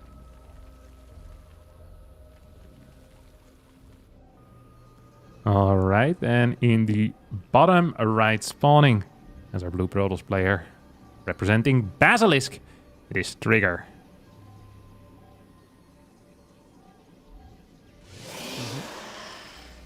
So yeah, Trigger, both of them played Solar yesterday and lost.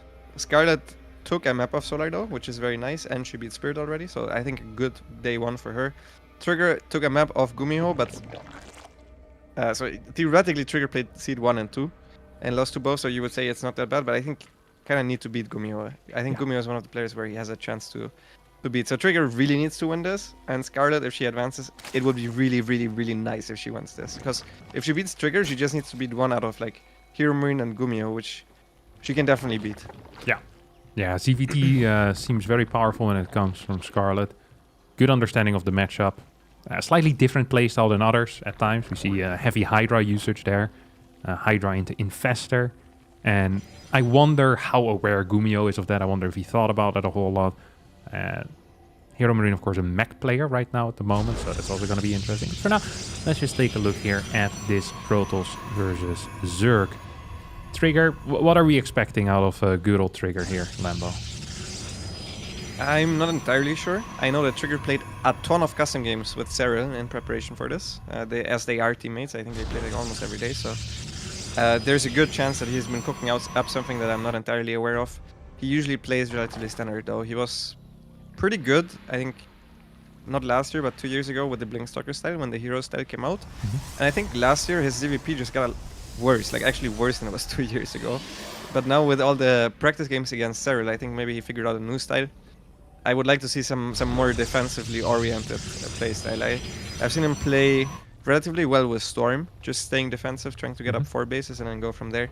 So I hope he does something like that. Obviously, he can also just have something prepared, like he could go for some random charge builds, stuff like that if he thinks that Scarlet is playing a little bit too greedy, which she is known for sometimes. Yeah, we are playing on side Delta, and this is charge lot heaven, as you know, Lambo. I know that you think that. I don't know why exactly. Just gut feeling, Lambo. Usually, don't fight with the gut. All right. Me, my biases, and my powerful gut is all I need to play charge lot build here on side Delta. I actually played a charge lot build against Scarlet on this map. I'm pretty sure. At DreamHack Atlanta as well. Charge lot builds are the hot new thing that has been happening. 4 gates, 6 gates, 8 gates with a quick +1. We've seen all of it, but honestly, when I think of Trigger, I'm thinking more of a dude that loves his Blinkstalker. He's a blinking beast, and that's something that Scarlet will need to deal with. Scarlet, of course, is someone that likes droning, link styles. He's a huge fan of those. A bunch of links are out already. Gonna run around the map. Maybe can get a cancel here. Nah, Oracle's gonna spot this. Trigger should probably move back with that Oracle though, if this probe wants to stay alive. Instead, Trigger says, hey, if your links are here, there are no links at home, are there? And there are indeed no links at home. That means that these 2 adepts could potentially deal some serious damage. Third base gonna be delayed on the side of Trigger, but a couple of drones here are gonna fall. First drone going down right now, Oracle coming in as well. And that's a lot of workers here to lose in the first 4 minutes of this game. Yeah. That's a wide decision from Trigger, honestly. If there were any Zerglings at home, like just 4, the game would have been insanely Scarlet favored. But instead now, it is Trigger favored. Now his third race is a lot later than usual, and he needs to stay at home with the second Oracle, otherwise it just dies again. So even though this looks bad at first, I think this is not the absolute worst case. for Scarlet, she can also now skip spores for way longer because, as I said, like the Oracle just is forced to stay at home. He's also using up all the energy, so he can't even go to the other side of the map and activate anymore and kill a lot of stuff. And the first Oracle also took some hull damage. So yeah, just delaying the spores means that this game is kind of just evened out. So I really like that call from Scarlet. She also now scouts the extra adept weapons, which is huge. That's big. She also was supply blocked, so that means she will have Larva to make Zerglings now in time for this. And Trigger is in between the bases with the Oracle. Yeah, needs to watch out a little bit there, that he doesn't lose the Oracles. I think even just keeping them high HP is important for these types of pushes. Yeah, I definitely agree. Because they're often going to be in the line of fire at least a little bit when the queens try to push this away. It's really nice that if the Zerg moves out to deal with these... So basically what you want to do is you want to have the adepts in between bases or at least on creep, taking out creep tumors. And the way that Zerg deals with it is by pulling the queens. If you have 3 full HP oracles and you get 2 volleys with your adepts on queens, you can often just fight the queens and take out 1 or 2 queens at a high pace. But because these oracles were damaged and had low energy, this was actually a really nice hold out of Scarlet. Yes, she built a crap ton of links, but she's gonna clear every single adept. And this was extremely committed out of Trigger. I'm not sure if you mentioned it, but there was a 3rd gate behind this as well, which delays the Forge, which delays the Twilight Council. So tech is late, and although the worker count here is looking good for Trigger, he should not be capable of moving onto the map until minute, what, 8? 7:50? Like, what timing are we looking at here for Scarlet to actually be afraid again? Yeah, and on top of that, you can't even take a fort base, right? Usually you can just take a fort base with a couple of oracles and a couple of units, but if there's this many Zerglings on the map, which will soon also have +1, that is just not possible. Trigger is so afraid he's making a battery in the natural. Oh no. He's making 2 batteries at a 3rd base and a cannon. I mean, this was... The adept attack was fine. It was just also poorly executed. You need to... The moment you finish the shade, you need to be off creep. You cannot be in the range of the queens. Because the moment the shade stops, you have time to surround the adepts with a Zergling. So at that point, you need to be far enough away from the queens so that the moment the Zerg engages, you can just activate the oracles and force the Zerglings back, which just didn't happen. And Scarlet now going for a Spire. Already went for the +1 in melee. How do you like the Spire here? I don't know where it is. Oh, it's in the natural. Personally, not a huge fan. Although, I mean... It is a decision, I guess. I honestly would have preferred basically anything else because there's so much free time right now. And yes, mutas are great, but if mutas are gonna get spotted, I think Trigger is actually in a good spot. So it feels like Scarlet exposes her lead a bit more than she needs to. Like if you're going into Lurker here, you're gonna have Lurker by the time that Trigger gets to be on the map again. You know, you can play like Ling into Lurk. You don't even need to build any Banelings. If you want to play Hydra Ling Bane, I think you can hit some gnarly timings. I think a lot of things here could have been done. Not a huge fan of the Spire. Doesn't mean that it can't work. Yeah, I think actually this is at the very least it is a good map for Spire, and the fort base is very exposed. So if Scarlet can force Trigger to split the units, even if he scouts the Spire, after an early game like this, oh my god, he's actually moving out with his Stalkers. He's crazy. That is at 8 minutes with 10 Stalkers. That is not doable. You can't do this. I think Trigger is overestimating his position massively. He's gonna be forced to recall here at some point. Blink forward, oh no. It's a wild blink.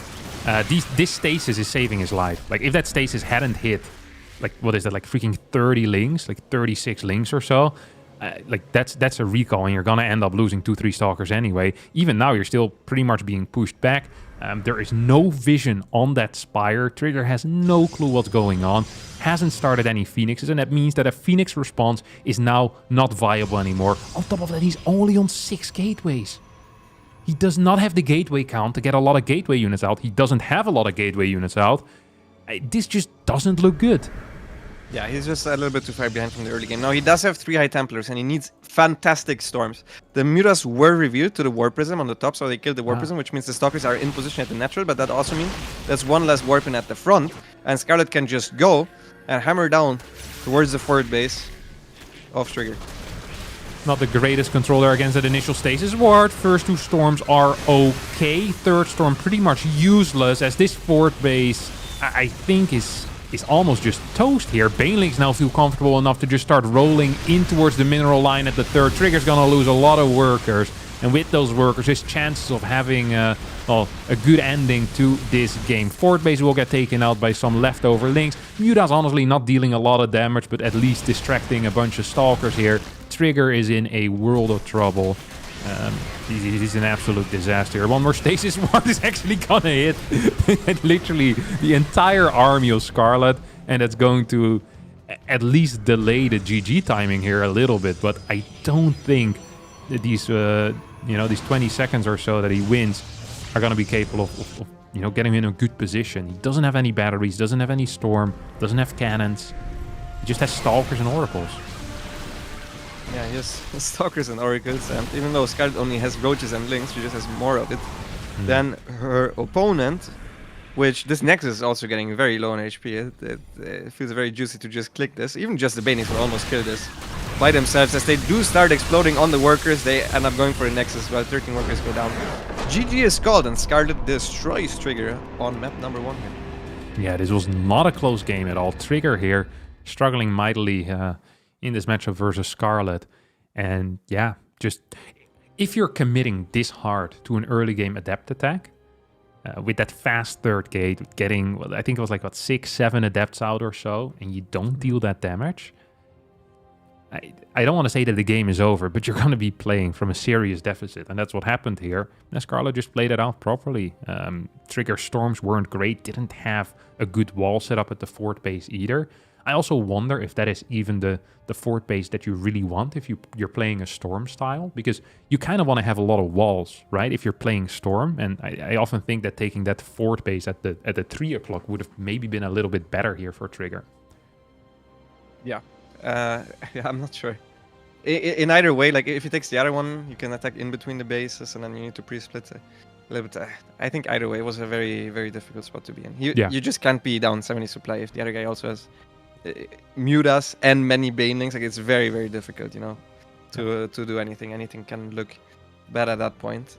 And yeah, I mean, if you just want to deny creep, you can also do that with 2 gates. I'm not even entirely sure why he made 3 gates for that. Yeah, this seems like one of those gimmicks that people start believing in a little bit, It's like, sometimes I have this, I look at the bills, like, oh, if I had a 3rd gate there, I have 2 more adepts, 5 minutes and 22 seconds in. That sounds cool. But then it hurts you so much more. And yes, you're going to hit a slightly tighter timing, but then if that timing doesn't work at all, it just looks so much worse. And I guess the goal here was to kill way more workers than he actually ended up killing. Because yeah, just clearing creep you can do, as you mentioned, with 2 gates. Yeah. You don't need 3 gate of adept with for that. But yeah. Solid win there for Scarlet, although it was a rocky early game, managed to come back. Don't forget about that. There was 7 worker kills in the first 4 minutes at the price of 2 adepts. That is not ideal. Yeah, I checked though, and I don't think it looked that bad. Because Trigger's third Nexus was delayed by like 20 seconds, and she skipped spores. So that's every spore you skip is like 2 extra drones mining, and she skipped them for very long. So I actually don't think it was that. I actually think she was slightly ahead before that already. Before the adapt attack hit, and then afterwards it was a complete disaster, obviously. Yeah. As you mentioned, you just can't do a heavily committed build, kill nothing, and lose all your units for free. It's just that doesn't sound like a good combination of things to happen to you in the early game. Yeah, it's a bad gimmick to have. As what is Trigger doing here? Oh, just checking the gold. I was kind of hoping there's going to be like a pylon there and a Stargate, but unrealistic expectation there, Kevin. I'm sorry. I was gonna, So for the people that are not aware, if you're basically, imagine you're doing like a 2 Oracle Twilight build and you want to rush out Blink. Just adding 1 extra Oracle is going to delay your Twilight Council by about like 14 or 15 seconds or so. It's a pretty significant amount of time. So you want that 3rd Oracle to deal some damage. Now, if you're adding in Adepts, that basically lowers your Stalker count because it delays your gateway, and also it's using up a warp-in cycle, right? So you have less units that actually do something in the mid-game. So every single time you warp in 1 or 2 adepts, or in this case 3 adepts, you're just delaying a potential timing in the mid-game. So you're basically borrowing from the mid-game to make your early game stronger. And if your early game still ends up sucking, after borrowing from, well, the mid-game, the Loan Shark is going to show up and it's going to destroy you. And that's pretty much what happened there in that game.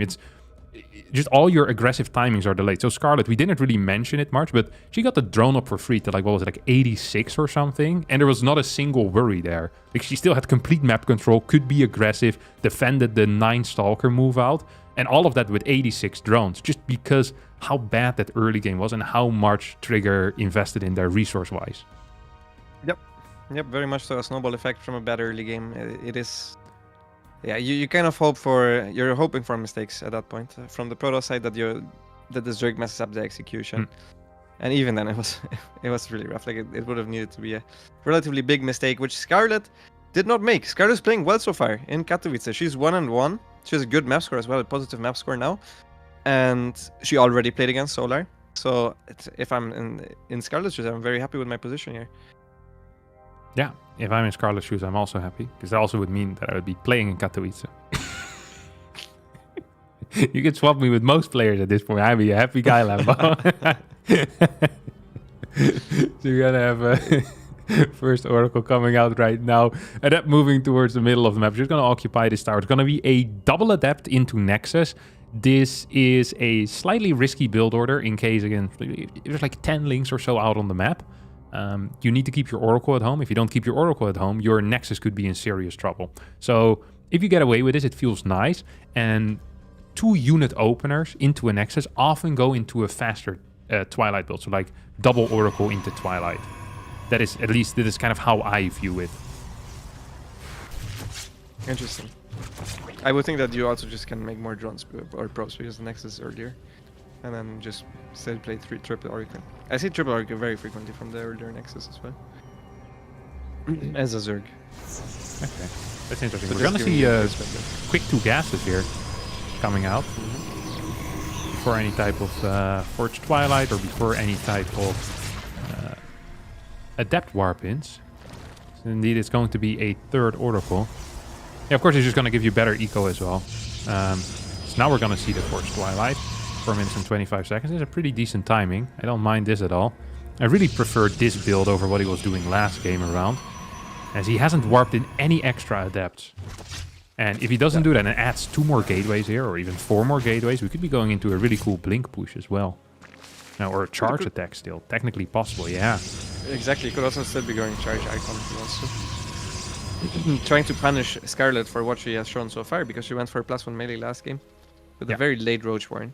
This game, instead, she's going early layer with a Roach Warren and an Evo Chamber, so this would be a lot better against Charged Archon builds. The way it usually works in ZVP is you want to have fast +1 melee against Blink Openers, because you can trade much better against Stalkers on the map then, and Roaches are just generally bad against Stalkers.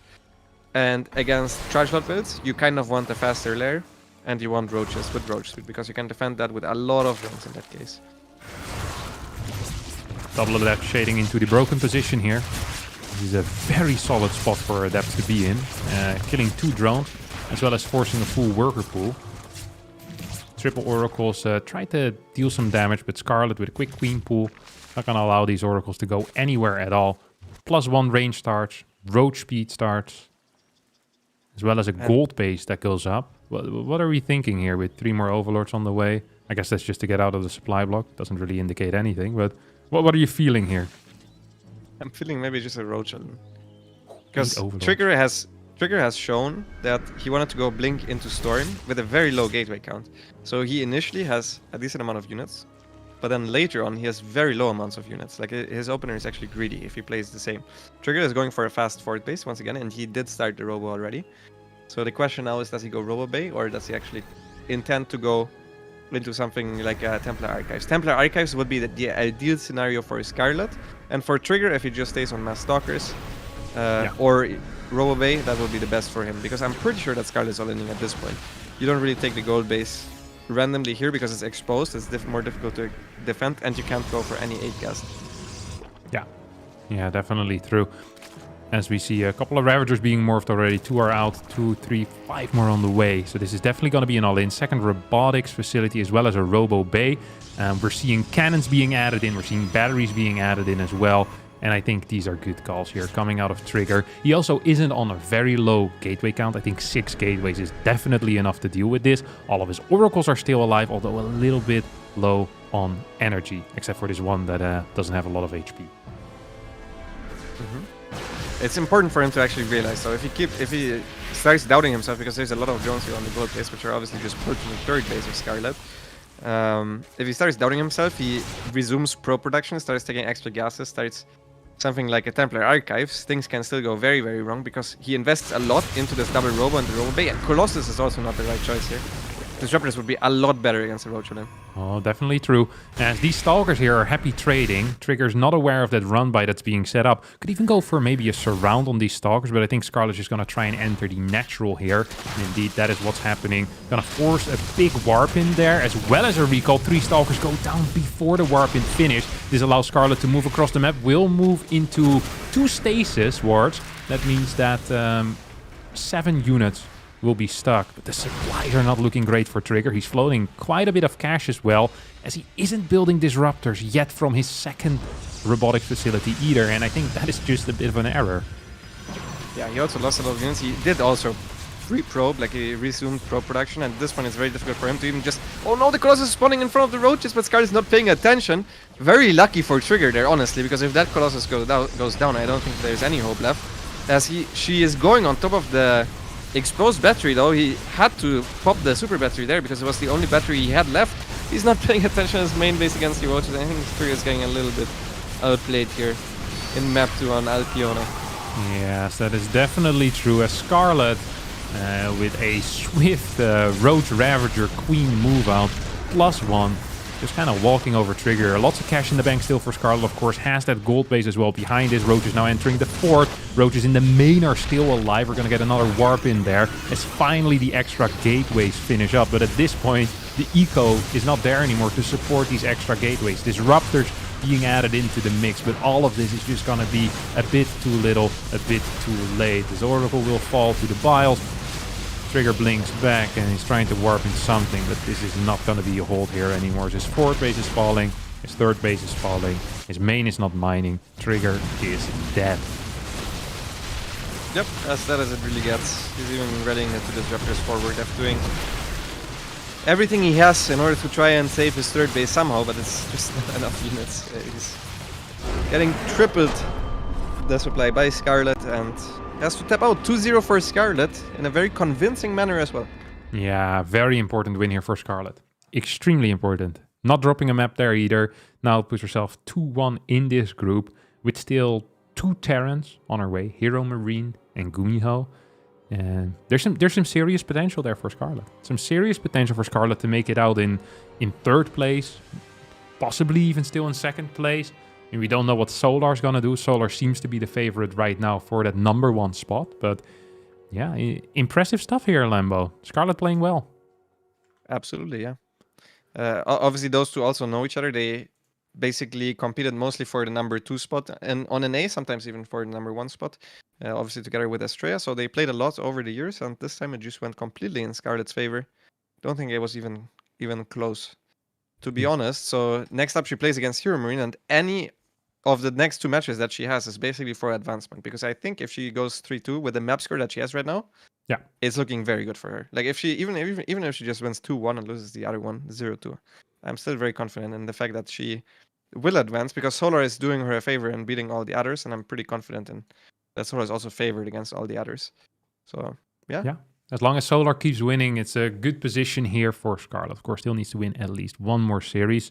But yeah, that's going to be it for us for now, Lambo. That was the final series for us for Block 1. We'll be back in Block 2. Of course, the B and the C stream will still continue a little bit longer. 1 more series on the B stream and 2 more series on the A stream. Then we'll be back here on the C stream as well. We have some bangers prepared for that, don't we, Lambo? We have some bangers prepared. Some more Sayan matches, yeah, which is 2 more ever Sayan since yesterday. matches. Exactly, my favorite player on the C stream here. Playing against Dark and Showtime. I can't wait to see what he's cooking up again. Yeah. I've heard some rumors that he's been practicing hard. Everyone left last night to the hotel. Sayan kept playing through the night. I heard he didn't sleep, just playing the entire time. And the others asked him, hey, aren't you tired, Sayan? And Sayan just looked, no, I'm never tired. I destroyed Maru yesterday. And then that's all he did. Went to the toilet, boom, back for more games. This is just a rumor, though. I'm not sure if this is actually true, but I think he's pretty ready for Dark Lambo. I think so as well. I've heard it as well. I know he always brings his PC, so the moment he gets kicked out from the players area, Also true, he can actually. continue practicing in the hotel as well. So yeah, I think he's gonna be ready. The beast. Yeah, I'm looking forward to these games. All right, that's gonna be it for us for now. Be sure to check out the A as well. The A as well as the B stream. We'll be back in a couple of hours here on the C stream. Thanks for watching so far.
run the show, whoa, whoa, enemies never know, whoa, whoa. Got it all locked down, we don't sleep till the morning. Whole crowd loud on their feet and we going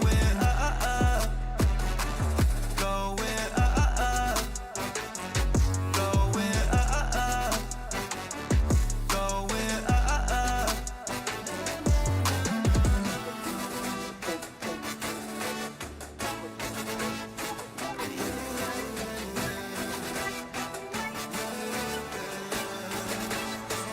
no, we never ever leave.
run the show, whoa, whoa, enemies never know, whoa, whoa. Got it all locked down, we don't sleep till the morning. Whole crowd loud on their feet and we going,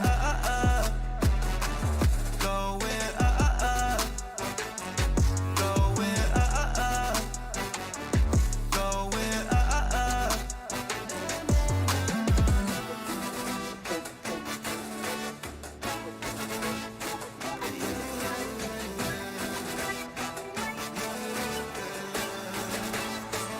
no, we never ever leave.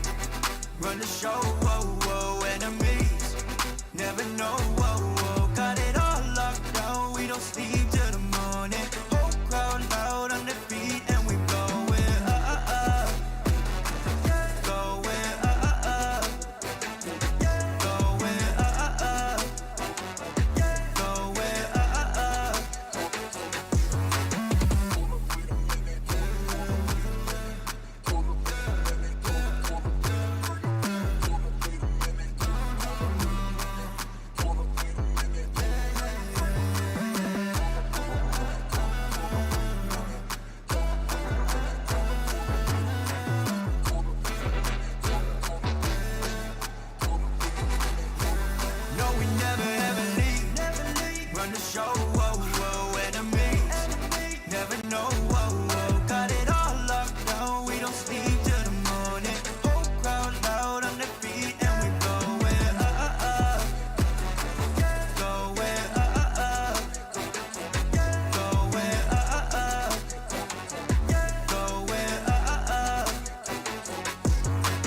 run the show, whoa, whoa, enemies never know, whoa, whoa, got it all locked down, we don't sleep till the morning, whole crowd loud on their feet and we going,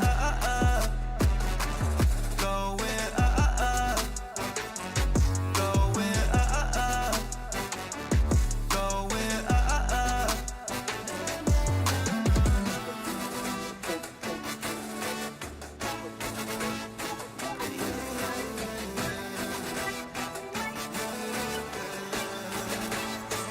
no, we never ever leave. Run the show, whoa, whoa, enemies never know, whoa, whoa, got it all locked down, we don't sleep till the morning. Whole crowd loud on their feet and we going,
No, we never ever leave.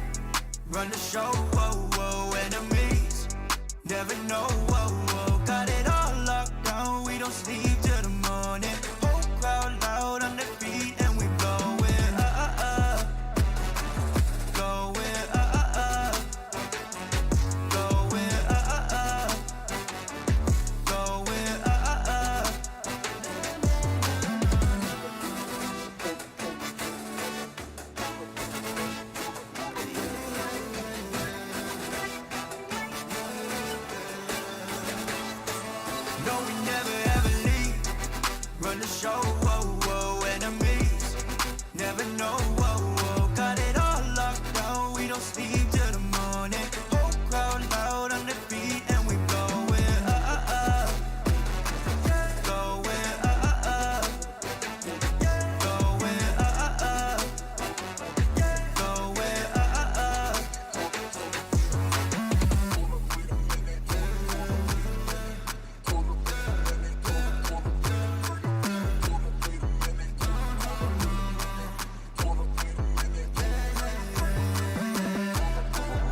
show. Whoa, whoa, enemies never know. Whoa, whoa, got it all locked down. We don't sleep till the morning. Whole crowd loud on their feet, and we going up, going up, going up, going up.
Hello friends, welcome back to day 2 of Intel Extreme Masters Katowice 2024. As always here, I'm joined by Lambo.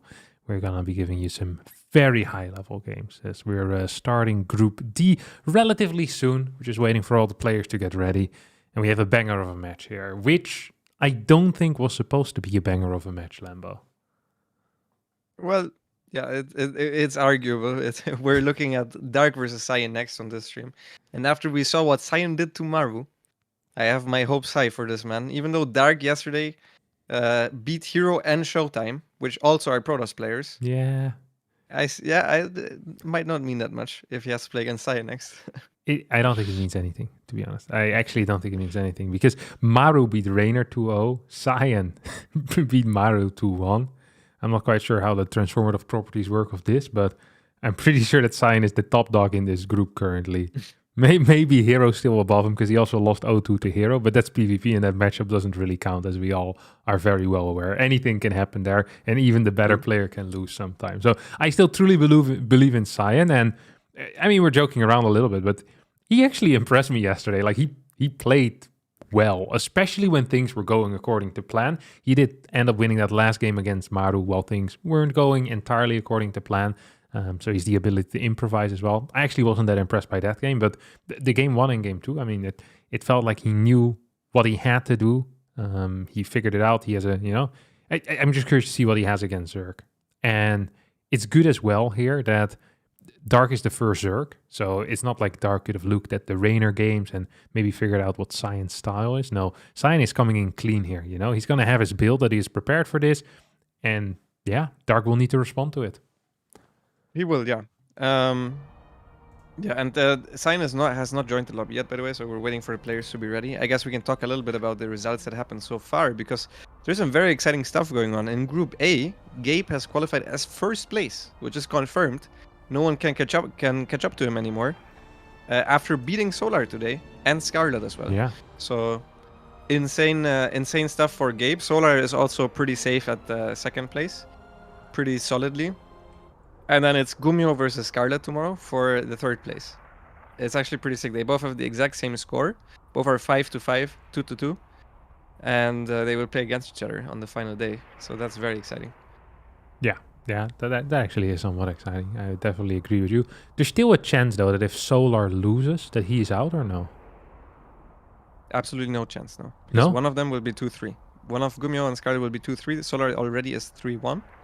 The worst thing that can happen to Solar is to finish in third, but second and third doesn't really matter as much. Yeah. Okay, cool. So, yeah. For Solar, tomorrow is not the most important. He also plays Spirit, where I think he is the favorite. Sadly, not Spirit's tournament so far. He has taken a map of almost every opponent that he's faced, but hasn't actually won any series so far, so not the best tournament for him. Group B also is very open still, with 3 players with 2-2. I guess we can go over the possibilities there. Never mind, we're actually starting the game already. Yeah. Simon was quick, man. He's always ready. It's like, oh, we're starting. Let's go. He's ready to go. We're ready to go. Dark's ready to go as well. Not unimportant, of course. And the first map here is going to be Oceanborn, as we've loaded into it at this point. Within the bottom right, spawning as our red Zerg player, playing for Team Talon. It is Dark.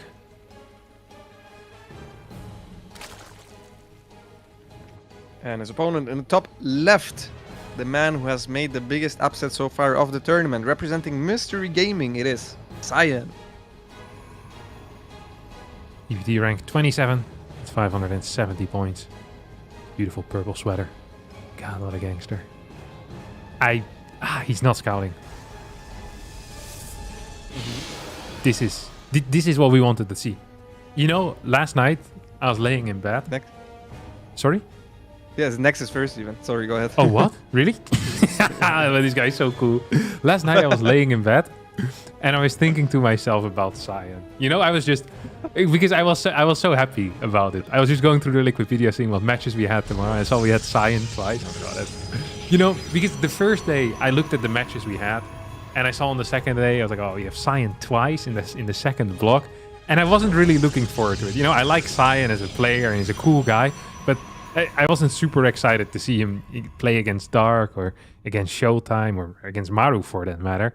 But But then last night I was laying in bed, I was thinking to myself, man, Firefly's builds against Serel were good. I feel like, I don't know why, but I had this feeling that Firefly and Sayan, in my mind, they're friends. And they speak to each other about strategies. And they have like a different approach to the game, but I value both of them as like smart Protoss players that know where their strengths and know where their weaknesses are. And I was just thinking, what in the world could Sayan do to take out Dark? And I was thinking, one of the things that Sayan actually could do to take out Dark is to play very greedy in the first 4 minutes, and then often Dark will all-in that as kind of a response. It doesn't make a lot of sense, but he'll do it anyway. And then you just defend the all-in. And that is one of the ways that I was thinking how a worse Protoss player can beat Dark, is that Dark just likes to all-in. So you are very greedy in the first 4 minutes, and then boom, that's when you have, like, you basically peak very early with your unit count. That's what I was thinking of, I think would be cool. And now we see Sayan opening up with, was this a complete no scout? No, it was a very late scout, Nexus first. I think this Nexus went down at 18. He's now going to go for a Zealot in the wall, as well as a double gate. He's going to be having a great time here. Yeah, this is against 15 edge. So Dark actually tried to play it super safe, trying to forego getting blocked, which wasn't the case at all here, obviously. And Dark, Sayan actually going for double chrono on Adept as well. So he's going to try to put some pressure on in the meantime, while Dark went for 3 queens right away, which is theoretically very good against the double chrono Adept. So that's not too great for Sayan here because of how far the creep will be forward from the initial creep tumor and the early hatch, plus the 3rd queen already being out. That means that the 2 adepts shouldn't really do that much. He's actually getting 2 more adepts. I think this will be some delayed glaive stuff, possibly. Like where you start with a lot of adepts and then maybe you throw them the Twilight after. Oh my god, Rambo. That is a ridiculous call. Do you remember I used to play this build a lot? And you remember I once played it against you in an IEM Katowice qualifier. I don't remember this one. Yeah, it was on this weird map. The same map that Tefl lost to MVP on. Yeah, absolutely. I don't. Did Tefl lose to MVP in Legacy? No, but I right? think it was like a remake of the map or something. Or the map looked alike. Maybe it wasn't the same map. I just remember playing you on that map, and I was playing this exact build. I was so happy with it, man. This is so sick. Over with Nexus first. Then you get like 6 to 8 adepts or so. And then you get 3 more gates or 2 more gates. And then, boom, you push again. And you just kind of keep pushing. You have your initial push with like 4 to 6 adepts. Then your next push with like 14 adepts and glaives. And then you get immortals and more adepts. And you just keep pushing again and again with like new waves of units. It almost feels like a campaign mission, except, you know, the Protoss is the AI, and for once the AI manages to win. It feels freaking strong. Dark here, by the way, with double gas already, has lost 5 workers, 6 workers total, and has killed 4 adepts. Who's this good for? I would say usually for Dark. However, this was a good start to an opener for Sayan, and this is a super confusing build order. If you're Dark and you see there's already a 3rd base, and the other guy just sacked his adepts, if he didn't get the Overlord Scout, I would have never guessed that this was if Glaives with a War Prism. Yeah. Thankfully for him, he went behind the main base and he's getting the lucky Scout. Yeah. I mean, he might just all in this as well. Yeah, I think he is. But that would actually be good for him, no? For who? Sayan or Dark? For Dark, I think this is very dead to a Roach Ravager Link. Really? With 4 gates? Yeah, I think so, yeah. I think the adept count is pretty decent already. And if you don't lose the adepts here aggressively, and you start an immortal after the ops, there's a battery already. I don't know. I don't feel that bad about it, but I honestly haven't played a particular build like quite like this in a very, very long time, so I'm not entirely sure about the specifics here. We're not going to have to see it because Dark is droning up, is going to get a lair as well. So I'd be surprised if he still commits to a Roach all-in, right? That'd be kind of odd. It would be very odd. I mean, the lair not so much because you need to get a lair in case of DTs. Yeah. But he drawn too far to all in. It is Dark though, and he usually doesn't really play by the rules. So if he wants to all in, he can still all in. Yeah, because it's Dark. Sayan actually not taking a forest gas as well. So I think that Sayan is actually the one who wants to be aggressive here, which I'm not sure how that matches up against Dark, because Dark usually likes to rather overproduce units than underproduce. A couple of drones are being taken out. That's 6 workers going down practically instantly. Neat drop there. Overlord lacking out of Dark. That is just sloppiness, pure sloppiness. There was no reason for there not to be an Overlord. And every reason for there to be an Overlord. You know there's going to be a Prism out. That's the 2nd Immortal that just popped, by the way. And all of those worker kills, they are going to force Dark to get a couple more drones out. Dark hasn't started a 4th base yet. As we now see the Evo chamber going down. Dark probably wants to drone up to at least 66. Ideally. Can he just survive this while going up to 66 drones, Lambo? I'm afraid he can. I think this looks like a defensive all-in to me almost from Sayan. He's now taking up and getting extra gateways. So this won't hit at all together with his timing. So he won't exactly have the optimal unit count. He had an optimal unit count to defend because he was on such a low gateway count at first. But now it's not the optimal gateway count to attack with. So instead he's just pressuring, he's shading in. He doesn't know what we knew. Yeah, he doesn't know. You don't have that much vision on the adapt shade. So if he had finished that one, there could have been some serious issues here for Dark because he could have shaded into the main base with everything else, which is exactly what he's doing now. He's actually shading on top of the Ravagers, and he's going to try to focus fire them. I'm not sure about this shade, as the Immortals are left to just fire at the Queens. The Adepts at the bottom are just firing at a Ravager. He's now trying to shade past his units. I would have much preferred... Oh no, the Warp Prism died. There was warping in new Adepts. If the 4 Adepts would have went into the mineral line, I would have really liked it for Sayan, but now most of the drones survived. He kills 9 workers, loses his entire army. He's banking a lot still. I think Dark's gonna counter-attack, and it will be kind of hard to hold for Sayan. Yeah, it does have 8 gates though. I guess there are no... Oh, there's just 1 Immortal still alive, or a new Immortal that has been built. Charge loss or Zealous just now warping in. There's no charge yet, so that seems kind of weird. Would have preferred seeing some Stalkers there. As extra batteries being added in. Don't forget that this was Dark on 3 bases, so if you keep your Immortals and your Prism alive, and you kill this amount of workers, you're actually in a really sick spot here. And yeah, those 4 Adepts that ended up attacking like a Ravager and half an Extractor, or actually non-Extractor, just a Ravager I guess, if they would have been shooting drones, it could have dealt even more damage here. Even now though, Sayan for now is holding. Battery is about to finish up. These Biles are somewhat connecting with that battery. As the next warping is going to be absolutely vital here. 2 Immortals still alive. Microing away from the battery. Super Battery does get started in the net. Another warping over at the 3rd base. 3rd Immortal pops. The first one has died. There's still only 2 remaining. +1 has finished as well here for Sayan. Sayan is blinking back at the 3rd. This is a tricky position to micro because Dark just has control of that area in between the natural and the 3rd, and that might just be the downfall here of our Chinese Protoss player. He's gonna blink out, stands, no, dodges those Biles. Probes being pulled off the line here as well. 79 supply to 134. 12 probes do go down, and there's 1 Immortal remaining. But that one is about to be sniped as well. Dark with some stellar control here on that Roach Ravager army. And I do believe he's going to be capable of getting the win here on Oceanborn after that failed Adept Immortal push. Yeah, barely though. Like, this is very close. He's barely winning. He's like barely above 100 supply, so... man, I wish he controlled the Adepts a little bit better. And the Warp Prism and the Immortals. There was a lot of potential there. Yeah. I'm also not entirely sure why he warped in Zealots, because I guess he just wanted them as buffer. The Zealots didn't really attack ever. Yeah. I'm surprised that... I realized he only has 3 gas, so...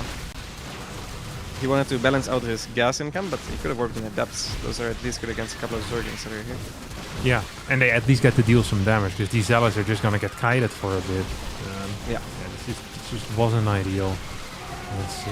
Dark here is going to pick up this first game. This was super close though. This really was. There were multiple moments here where it felt like if Sayan would have just done X or Y a tiny bit better, he could have had the W. I like what he played. He definitely has something prepared.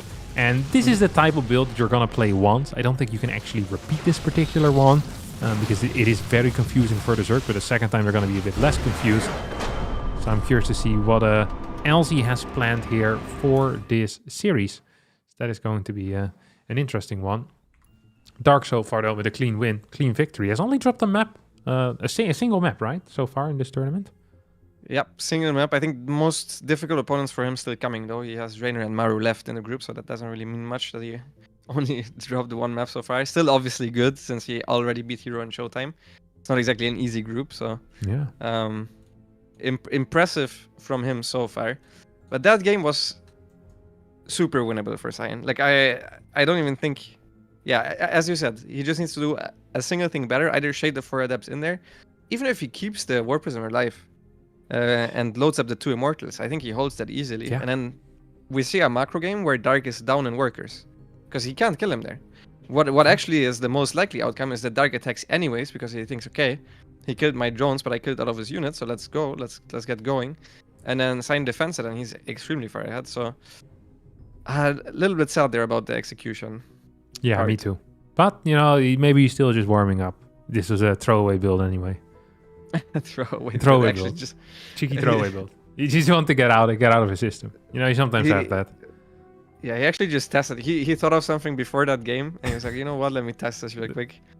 For Oceanborn, really not feeling it on that map anyways. Exactly. This map is practically unwinnable. Let me just try this crap. And I mean, I appreciate that. It was actually a cool build, though.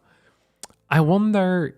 Dark is not much of a 12-pooler in this matchup, right? I wonder if Sayan's going to have the balls to just play Nexus first again or no scout every single time. Of course he does. He's Sayan. Come on.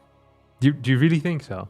I think he's gonna block once and then go no scout again. But if this is a 3-game series, I could see him just no scouting again. I really don't think Dark is gonna 12 put him. I think so either. Which is easy to say because now I can see that he makes a drone. But yeah, the one thing that Dark could do is like a proxy hatch, because he likes proxy hatching also against players that he considers inferior. Which again, I think Dark considers most players to be inferior. I think it's not the case anymore. He doesn't do that stuff as much. It used to be back in the day where he No, would I saw him also, do like, it last week. 12. Proxy hatch. I can't recall who. Yeah, but come on, in the EPT Cup, it's not the same. Sometimes when he plays the EPT weeklies, he also just literally pull first roaches every single game against Darren. And I know that he doesn't think that that's a good idea, or that he doesn't do that because he thinks his opponents are weak. So yeah, Sayan's going for the block in game 2. This is exactly what I thought. Like, you go no scout game 1, then you go block game 2, and game 3 you do a no scout again. This is my prediction. So he's gonna pop his probe over there towards the 3rd, make sure that there's a hatch there, and then just goes home. Doesn't believe in harassing workers. I appreciate this. He actually makes the Nexus and then goes back to block the 3rd base. Really? Watch this. I think he makes the Nexus, Cybercore, and he goes back to block the 3rd base. This is my call here. Because then he saves mineral. He saves minerals by not sending down a worker from the main base. Yeah, but the Zerg also saves minerals. Yeah, I agree. But his builds are very tight. I don't think you understand. You're not Sayan, mate. I'm sorry. I'm not sure I doubt him. Can't recall the last time I took a map of Maru. This guy destroyed him yesterday. Time to sit down. Yeah, all right. Yeah, you're right. This is tight. Yeah, this is very tight. And he also mined 5 minerals between the Nexus and the core. So when he returns, that actually is a genius. This is a genius move. He actually is much smarter than the average Pro Plus player. Which, not sure how high that's putting the bar, but we have, let's see, Pool finishing up for Dark.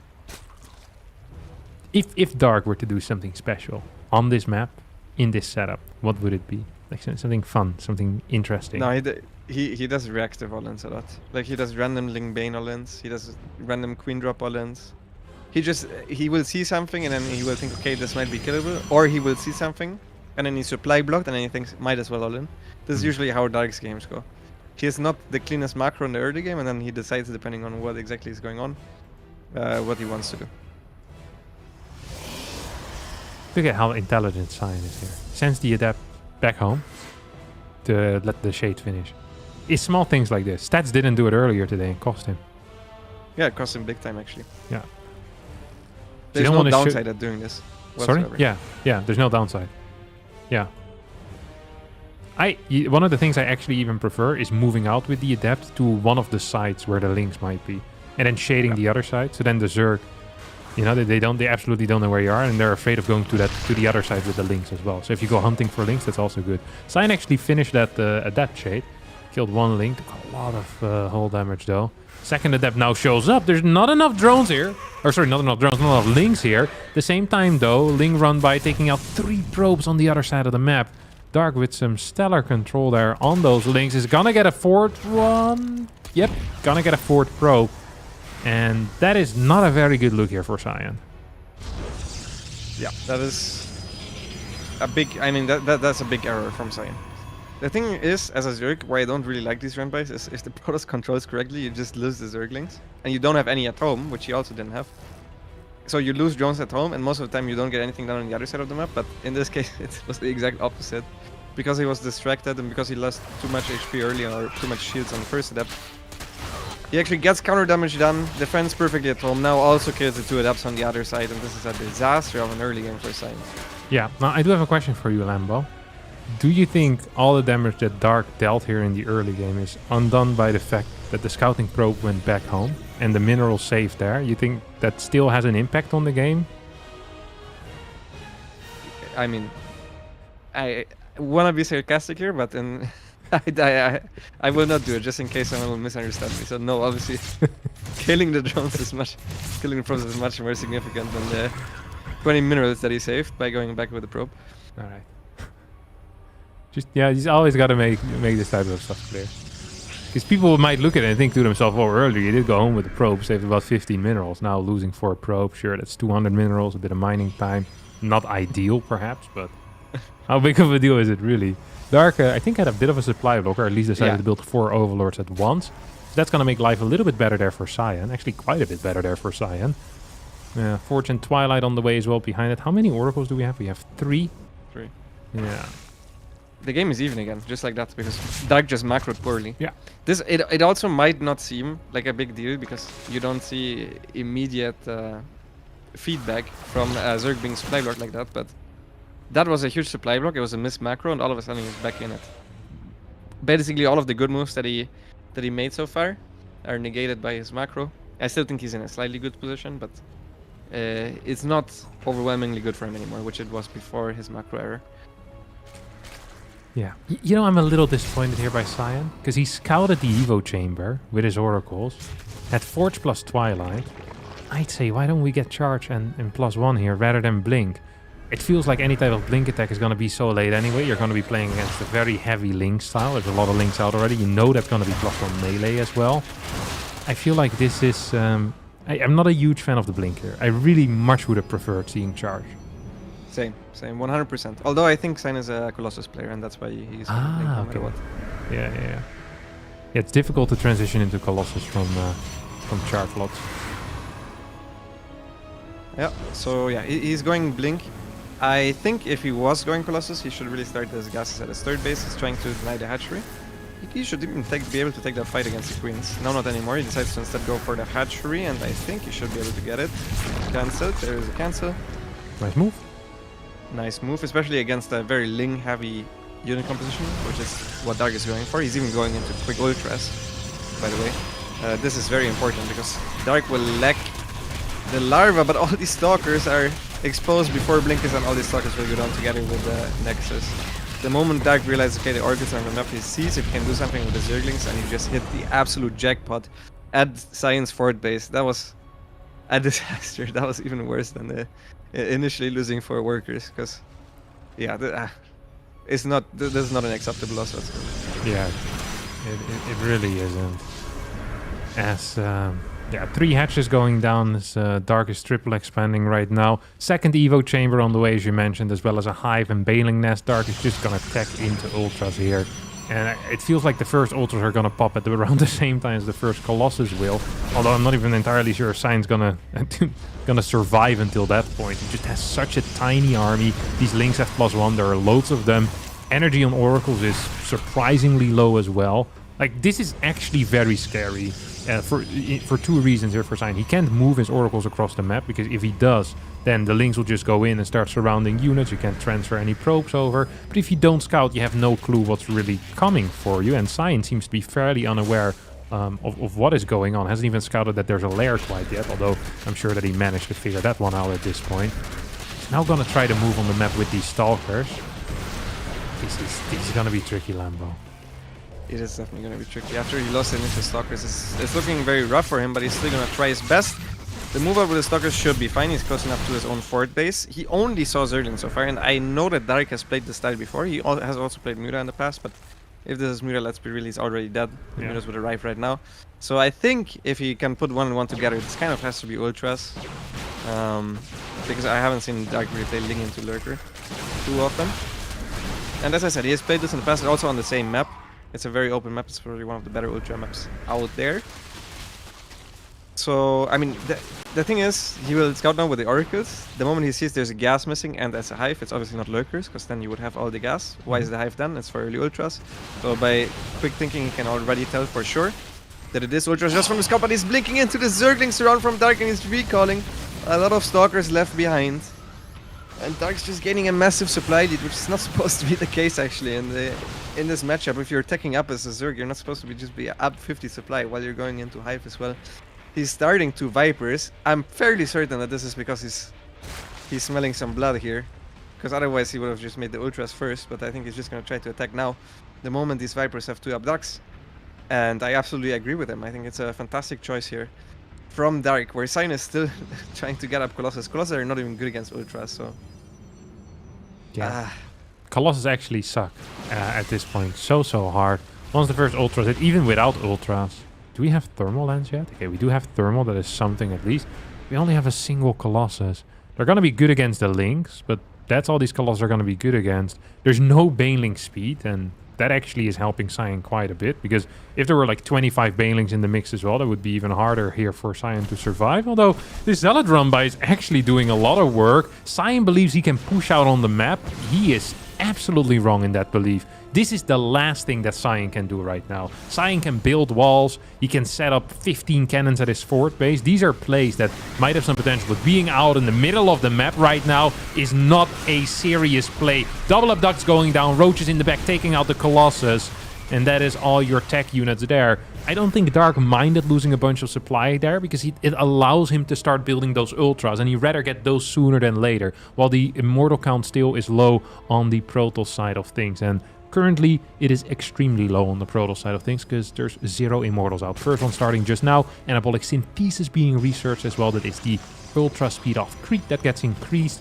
As another Zealot run by, it's gonna probably just charge into a couple of Banelings, because Dark is very well set up over here.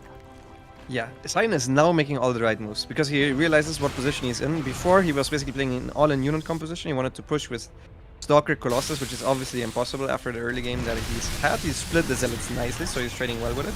For now, the name of the game for him is let's buy time, let's get a big Immortal Archon army. That's what he needs to do. He can move out a little bit with the Stalkers, because there's no Infestors yet, but he needs to make sure that he doesn't overextend whatsoever. Preferably, I would even like to see him add a couple of gateways at the front, just for walling's sake.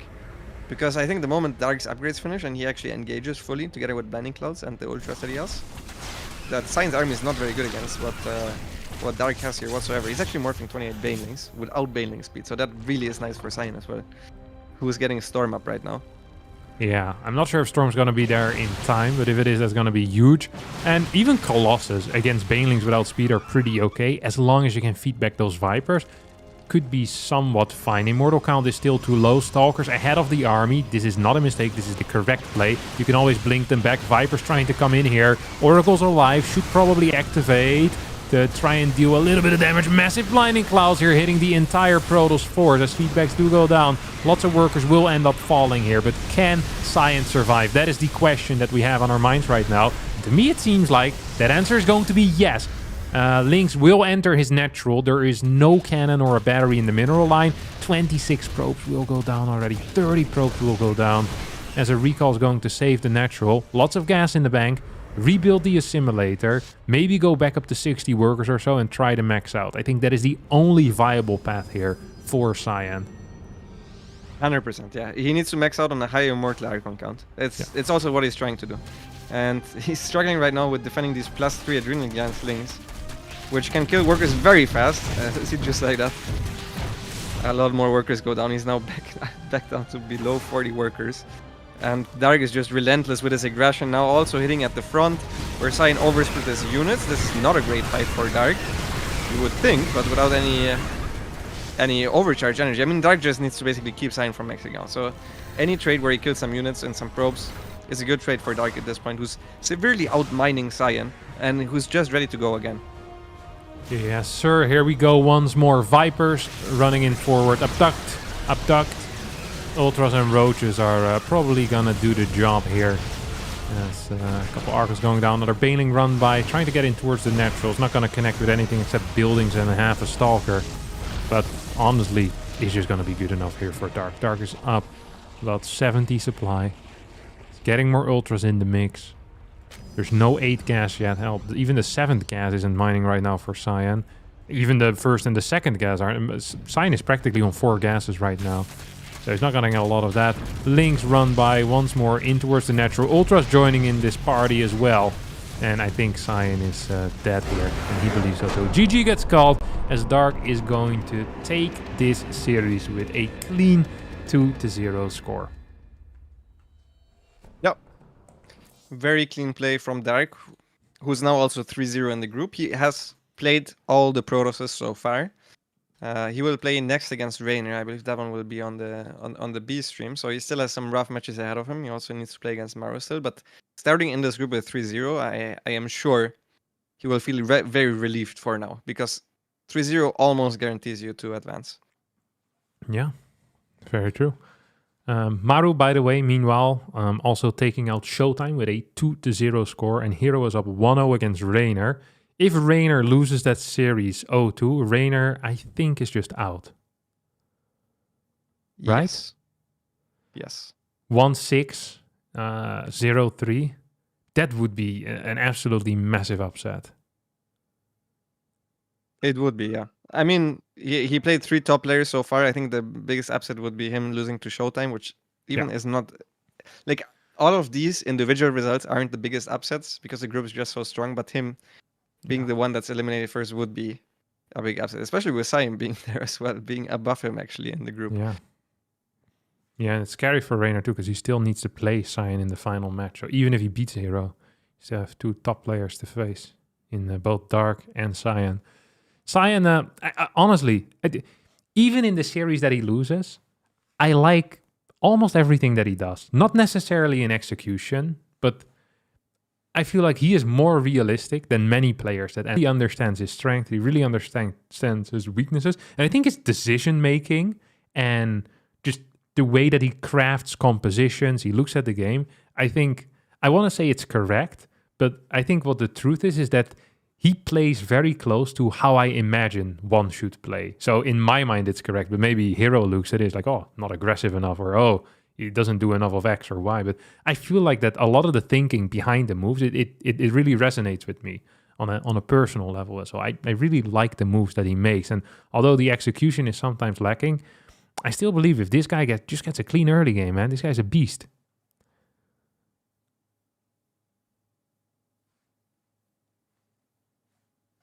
Hello? I cannot hear you. Oh, sorry. I was muted, my bad.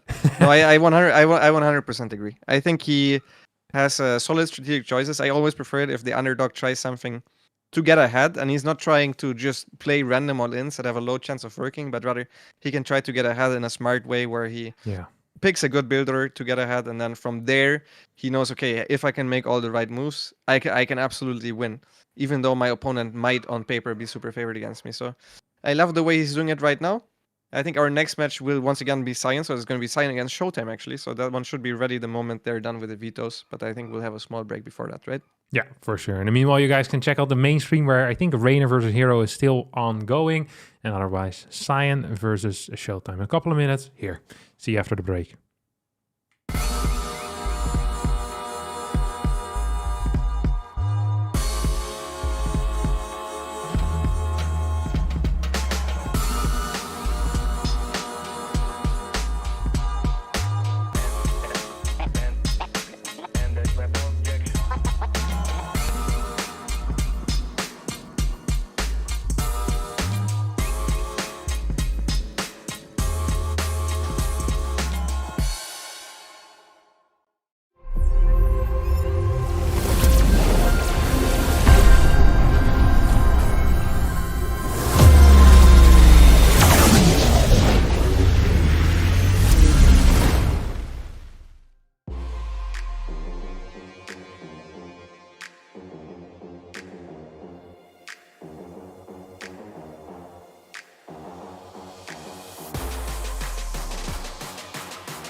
Alrighty, friends, here we are. A little bit quicker than I thought we would be back, as Sayan and Showtime are both extremely fast, already readying up as well.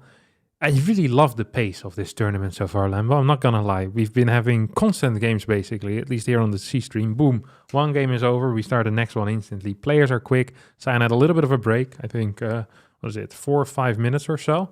He's instantly ready to go again. This guy never stops. Yeah.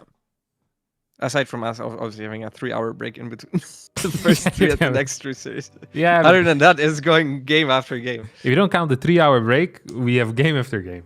But yeah, if you, that is true. 3-hour break does ruin the average a little bit there. As we actually already have entered the first map over here, Heartlet. And in the top left of Heartlet, spawning as our red Protoss player, it is Showtime. Tobias Sieber, EVT rank 20, playing for Team Big. And his opponent on the bottom right-hand side, representing Mystery Gaming, it is Sayan.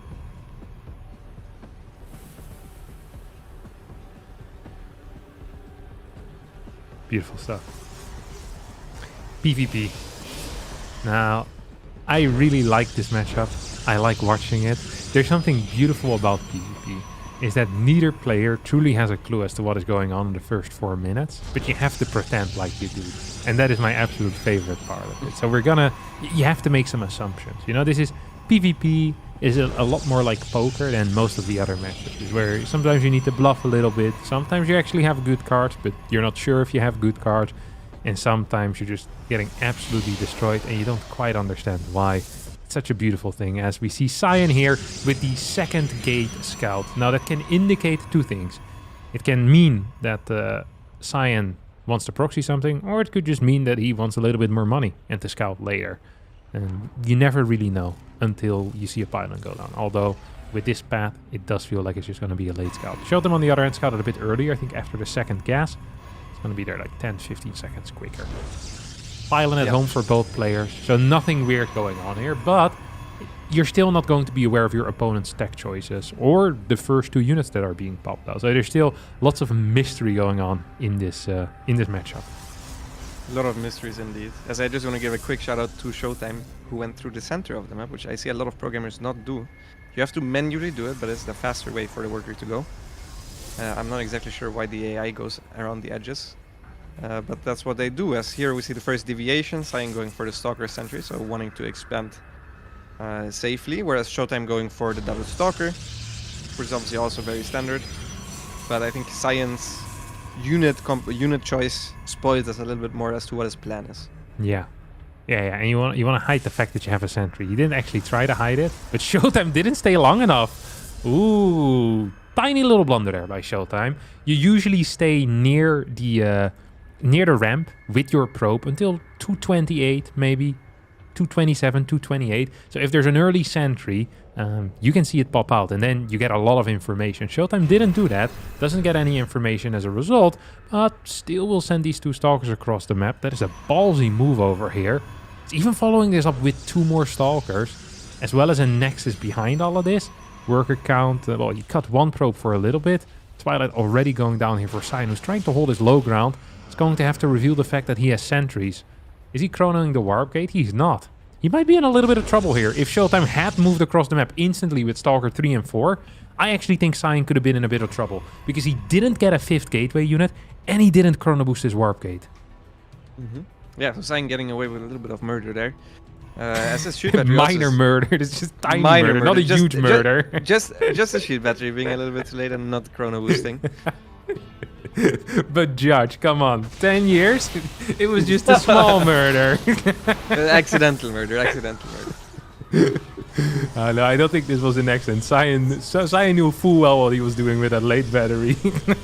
So what if Sayan went for the sentry like 3 seconds later in order to yeah, that's what you usually do. You have a sentry. Yeah, right. So, but he didn't do that this game? No, he didn't. Yeah. Okay. So he got the 3-second faster hallucination scout, which isn't that huge. It feels good to get away with it anyway, because your opponent didn't stay with the probe. Ooh, both players sending adepts across the map. Showtime's adepts do get spotted. I think Sayan's adepts haven't been spotted yet, but might get spotted now by the Stalker. No. There is a probe, of course, patrolling the ramp, as there always is on both players' side. Let's see if Showtime is quick enough. Yes, he is. 4 Stalkers downstairs should do the trick. And, well, so far so good for Sayan, if you ask me. Loses a sentry, but kills both of these adepts. Hasn't lost his own adepts yet. Needs to use the full HP adept here to block the Stalker a bit. Isn't quite doing that. It's gonna take 2 more shots as a result. But this is fine for Sayan. It's Showtime with the robotics facility. That is the safe play, but a bad play. As in, Exactly. you're gonna delay your 3rd Nexus for no real reason. Sayan here says, I don't think you have the balls to play DTs, and Sayan is correct. He's judging this situation accurately. This is an underdog play, skipping the robo. Exactly. I was about to say, with the way Sayan has been playing so far, with the way we've seen him play so far, I fully expect him to not go for a robo before the 3rd Nexus, and rather go for it afterwards. So he's just getting slightly further ahead than he already was. I mean, just by the fact that he went for the sentries instead of the stalkers, had a little bit more minerals. His blink is a little bit earlier, he can now move out. At the same time, he's also attacking with his adepts. So Showtime is on top of the adepts, but this shade should finish. And he should get a couple of workers, not perfectly controlling it because he's busy blink microing. I think he took a little bit of a better take at the front, as he killed a couple of stalkers of Showtime, actually. So good micro at the front from Sayan, actually blinking forward. That's a wild move. Yeah. Not sure if I like that one. Not sure if I like that one from Sayan whatsoever, as now Showtime can chase. He didn't kill anything. Showtime had a good micro there. And he just threw away a little bit of his lead because he was definitely ahead before that. Yeah, he was in a really good spot. And I honestly felt like he could have just pushed that back and maybe even gotten a cancel on that Nexus. He is already up in workers as well because Showtime probably felt the need to cut a little bit there.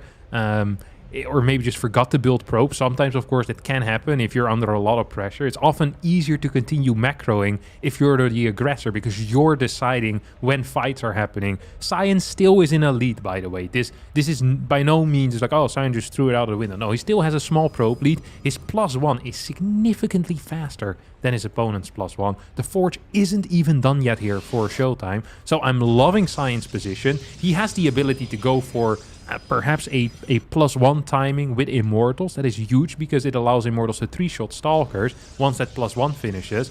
With charge, there's some serious potential here. That's for sure.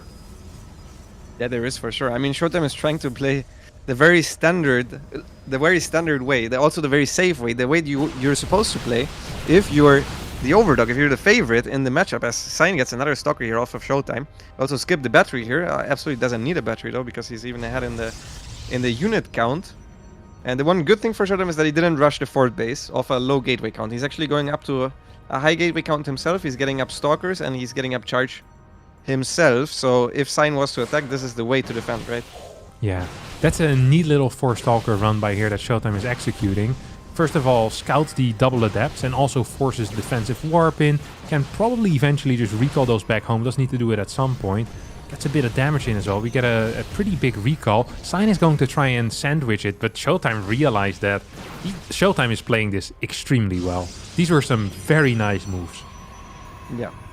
I love the fact that Sayan realizes, okay, this is not working out though, and he's just trying on a 4th base. He's starting +2, so even if he doesn't kill him, it's completely fine. Whereas Showtime is in full defense mode. He's like, okay, this guy is just trying to kill me. I'm still the favorite, let me just try to defend. But Sayan is probing up, he's getting a 4th base. Still threatening to attack as Showtime's oversplits some units towards his natural, towards the shade, but really good concave by Showtime. I don't think Sayan can stick around here. Yeah, I don't think so either. Showtime seems to be aware of it. Good pick up there on the Immortal. This was a blink forward. Now a blink forward out of Sayan. Is actually going to clear that. Showtime's supply just dropped massively as a couple of workers are also going down. Adept target firing these probes. Another blink forward here. Should probably try and target that battery. Gets it at once. Immortal in the back still dishing out damage. The +1 for Sayan here paying dividends as GG gets called, and Sayan with a pretty decently sized upset here, taking the first map against Showtime. Yeah, for sure. I know it myself from ZVZ. It's extremely difficult to try and play safe for everything against someone that has no shame. It is so difficult. Yeah. And Sayan didn't even cut that much. I mean, he just tries to cut some corners, some very reasonable corners to cut, by the way. And then he just gets ahead, and from there, it's not like he's that much worse than his opponents. I just love the way he's approaching all of this series. Yeah. And he's on the edge of scoring the second upset and being 2-2, right? 2-2 would be his score. Yeah. In a group with Showtime, Dark, Maru, Rainer. The group of Like, what death. the heck? It is the group of Yeah. death. This is the hardest group to be in as seed number 6. Like, no doubt in my mind. By far the hardest group. And he's showing what he's made of right here. And, I mean, I don't want to talk about it yet, but there is a chance that he advances, Lambo. We could be finding Sayan into the round of 12. And I think he is one of the least likely players that people would have put in the round of 12. No, he is the least likely. Not one of the, he's the Yeah. least likely that I can remember ever. Literally ever. I don't remember another group where it's like, okay, this is 5 of the best 8 players. Maybe, let's say 4 of the best 8 players, and then Showtime, who's like, call it top 12, top 16. Yeah. And then you put the lowest seed of the entire tournament in that group. Like, I don't remember that ever being the case. This would be the biggest upset of someone advancing in Katowice ever. I'm fairly certain. Yeah, I think so too. I actually think so too. It of course it hasn't happened yet. Sayan is just up 1-0 right now. He took out Maru yesterday. Still needs Now to beat Rainer as well tomorrow if he wants to make that happen. So we're getting a little bit ahead of ourselves, but I think it's fair to get a little excited over some Sayan magic here. Indeed. As the man is spawning in the top right here on Hecate. Let's see what he's prepared for us this time around. Standard opener. And I like what you said. These are very reasonable edges to cut. Very, very reasonable. And he's just doing it every single time. Showtime being the responsible adult here in this relationship, and he's scouting early, and he's making sure that nothing weird happens, and nothing too weird is happening. But Sayan is taking leads again and again and again, and that is very frustrating here for Showtime. I almost would like for Showtime to kind of throw a curveball here and to take a little bit of control. Sometimes in PvP, I think one of the things that Hero does very well when he plays PvP is that Hero is always the underdog in the series. That's not true, obviously, but the way that he plays, you can't really differentiate it between a worse player playing against a better. He'll proxy 2 out of 3 games against someone 1200 MMR lower than him, and he'll win 2-1. It's like, yeah, that's PvP. Hero takes those risks, and Showtime here, I would like for him to take a little risk as well. There's going to be like a proxy Stargate, a proxy Robo, even just a fake proxy Pylon. I think these things, they throw your opponent off a little bit. It is very scary to do, though, if you're down 1-0 already, with most likely your tournament live on the line. If Showtime doesn't win this series, he still has to fight against Hero tomorrow. It's going to be a very hard tale for him advancing out of this group. Yeah, and he would rely on help from others because he would be 1-3. Yeah. Advancing with 2-3 always is a very difficult task, and it relies on luck, basically. So yeah, both players just scouting usually. Very, very normal stuff from them so far. Sayan also not going for any of the proxy stuff. He likes to cut the normal macro corners and play macro games. He's not even playing cheesy ever, I feel like, so far. Yeah. He's just playing pretty standard-ish stuff with his own flair, I would say. Yeah, he takes some liberties that aren't usually you can't entirely take them most of the time. Just delay the battery by a little bit. Like last game, I think legit would have been over had Showtime just rallied Stalker 3 and 4 across the map. You're fighting with 2 Stalkers and 2 Sentries with a late battery against 4 Stalkers. Like that is not a fight that you win. That is the type of that is just game losing. That is how PvP works. Like if you're not in a good position there, you're at least gonna lose your pylon in that case. Like you just cannot defend it. It is not possible. You're gonna lose your battery, you're gonna lose your pylon, and then Showtime has a lot of momentum on his side. This time Showtime, he's playing a build with a bit of momentum in there. Look at that. I like this. 4 adepts into the Stargate. Oh, Sayan, however, did he scout the Stargate or why is he doing this? He's just feeling it. No, I mean, yeah, he's just feeling it. So he's basically blindly going 3-gate Robo. Now, one thing real quick is Showtime, he placed the pylon in front of the ramp of his opponent instead of right next to the gateway. If you put it next to the gateway, can you not always see the units that are spawning? If you rally the top gateway to the bottom and the bottom gateway to the left, you don't see it now. Okay, so even if you put them, let's say, in between the gateways, you can still rally them to the outside. And you wouldn't see it? Oh no, in between the gateways you can do. Yeah, you could. There you could. Yeah, because yeah, Sayan just hit the fact that he was going 2 Stalker. He now has 4 Stalkers. He's gonna get the pylon for free, and if he sees Showtime setup, he can simply just play for an expansion and set it up. Yeah. the one problem here for Sayan is that he has a very low worker count. So sometimes you do this build with 1 or 2 probes extra. He really can't afford to lose anything here at home, and he knows it as well. This recall, this looks like he might be a bit over-eager pulling the trigger here. This is 100% the correct call. I still would love for him to just start worker production. Like, it's not quite like having a Nexus, but it's the next best thing, basically. As these Adepts are taking a bit of damage, are going to finish their shade. There are 3 Stalkers in the main. So you know you're going to lose workers if there's an Oracle and 2 Adepts out. You just know that's going to happen, and it's happening now. Sayan wasn't quite ready for it. He's going to lose 4 probes here. And what started as a really good spot right now actually is a pretty scary spot. The moment that Immortal finishes on Showtime's side of the map, Showtime is safe. Now, he cannot move down the ramp, but there's no reason to move down the ramp, because right now Showtime's going to have A, better tech, B, he's going to still have an Oracle on the map, he's mining more than his opponent. Like, why would Showtime ever need to walk down the ramp as long as there's no Nexus? There's no reason for that. So I like the way Showtime played it. He went to a very high worker count, straight into that robotics facility. He's going to lose this one gateway, but that's not really the end of the world. I think Sayan here is really committing quite hard to this push, just continuously warping in more and more Stalkers. I think this was a contained play. This should have been a contained play. This isn't a contained play, but it should have been. And now he's going to try to contain. Now we're seeing the workers being added in, but at this point, the Prism is out for Showtime already, and there's so much freedom here for our German Pros player. Yeah, this is what I thought would happen. The moment he sees, okay, this is it's still a 1 base. Yeah. Showtime, you just stay on the bottom, you try to defend at home, you get up your own Nexus earlier than your opponent, play from there. So I like this initial position. He's now trying to go for a Stargate himself. So trying to go for Phoenix, I suppose. Yeah, I mean, if this gets scouted, it is really not good. And I think it is going to get scouted. Good revelation caster out of Showtime. Showtime wanted to know if this was a blink all-in. I think that's what he was trying to figure out. The moment you see it's not blink, I think Showtime right now has the right to move down the ramp, actually, if he wants to. He's already using that Immortal plus Prism, and I think he can just straight up walk down, get his Nexus, while simultaneously also pushing out across the map. I would like to see Sayan actually cancel the Stargate and just expand himself. Because I feel like he doesn't really have much of an offensive threat anymore going with the army that Showtime has right now. And Showtime is going to expend 100%. Now, if you can't kill your opponent, then I feel like his only chance is to get his own Nexus. So I'm very surprised by the fact that he let that one finish and he's starting Phoenix Immortal production now. I guess just to survive on his side of the map? Maybe he's hoping for Showtime to attack, or... I don't know. I think he just wants to all-in, honestly. I don't see anything else but an all-in here. Like, this has to be an all-in. Oh, he's trying to take the gold, maybe, but that just got spotted by the Oracle. That actually would have been a very good move as well. I actually think that probably was the best play he could have gone for. It's very unfortunate that Showtime scouted that pylon. Had Sayan just built a Nexus there, and then gone for a push, Showtime scouts his opponent's Nexus, not, you know, being absent in the natural. And then maybe you can do something, just continuously building Phoenix Immortal, getting slightly better eco than your opponent, because, you know, Showtime feels the need to cancel workers. That sounds like a move, probably the move that has the highest likelihood of winning, but yeah, Showtime is very aware of these types of tricks. He's very good at scouting, and he's just going to continuously scout this again and again and again. Sayan decides to build the Nexus on his natural.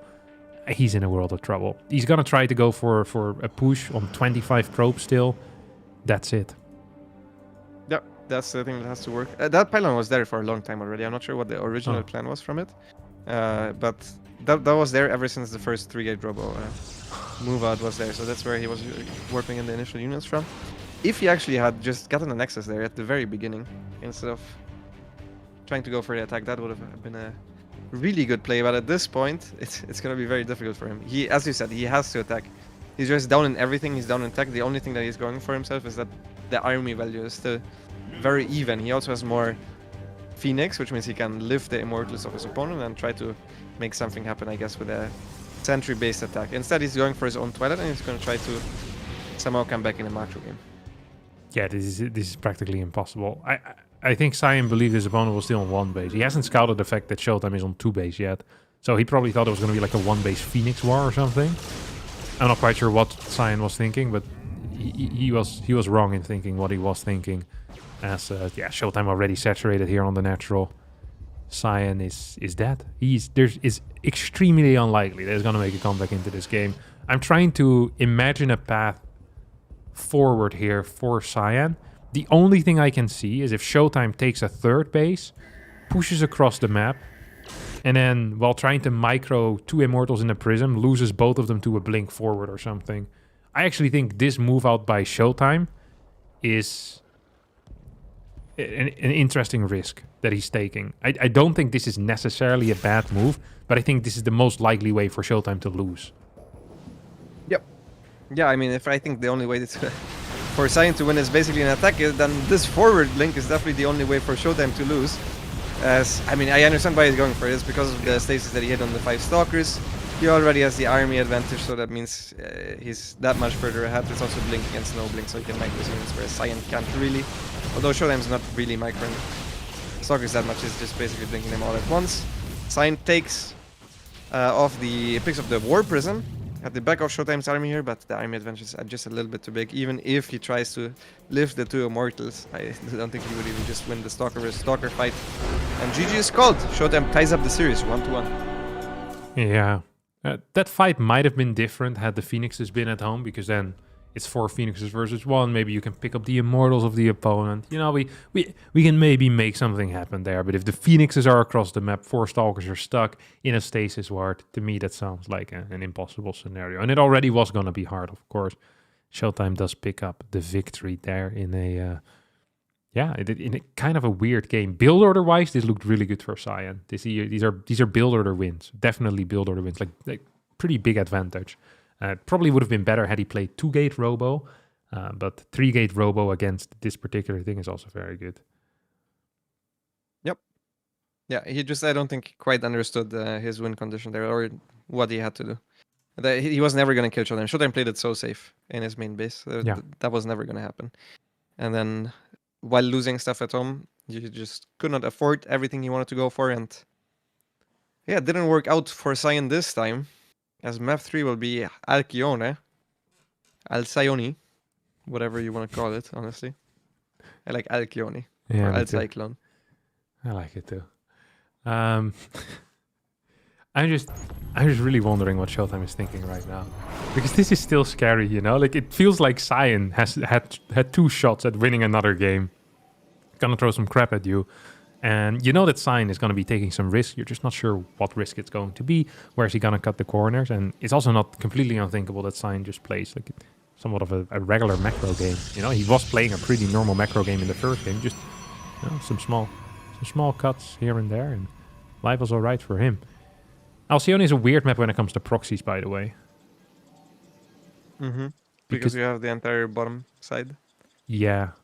So what happens quite a bit is that people, they mine their own patch and then they go and proxy in the middle. But people sometimes also mine their own patch and then proxy on the top side. So it's like a fake.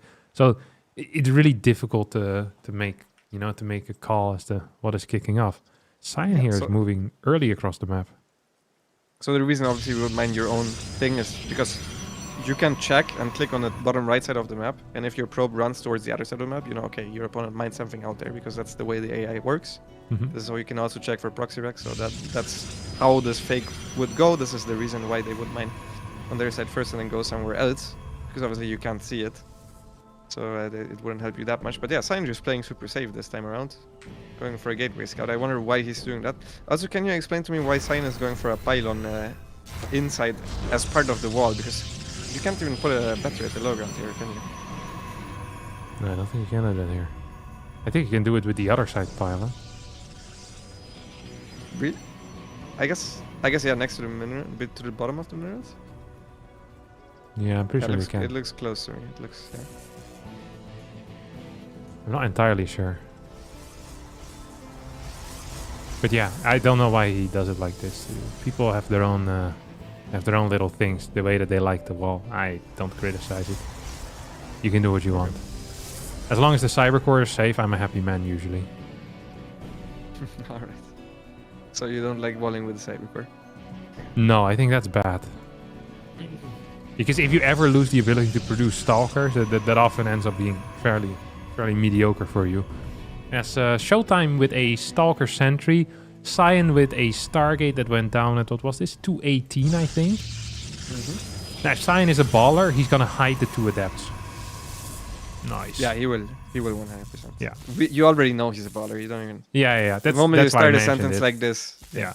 So the reason why this is a baller move is because if you play like this and then the probe comes back, throws down a pylon on your natural, this is really bad if you open up adept in a lot of scenarios, because it's going to delay your first 2 adepts moving across the map even more. You're not going to get a scout on the first 2 gateway units of your opponent, and you could just die against like a 4 or even a 2 stalker push. Could be really hard to hold 2 into 4 stalker.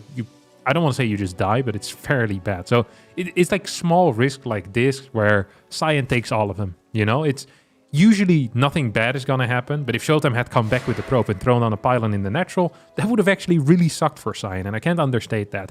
We're going to get a battery up in time for Showtime. Sayan is going to basically just be mirroring the build of his opponent from last game. Oracle's going to pop out, 4 adepts are here, and Showtime playing a Sentry Stalker build.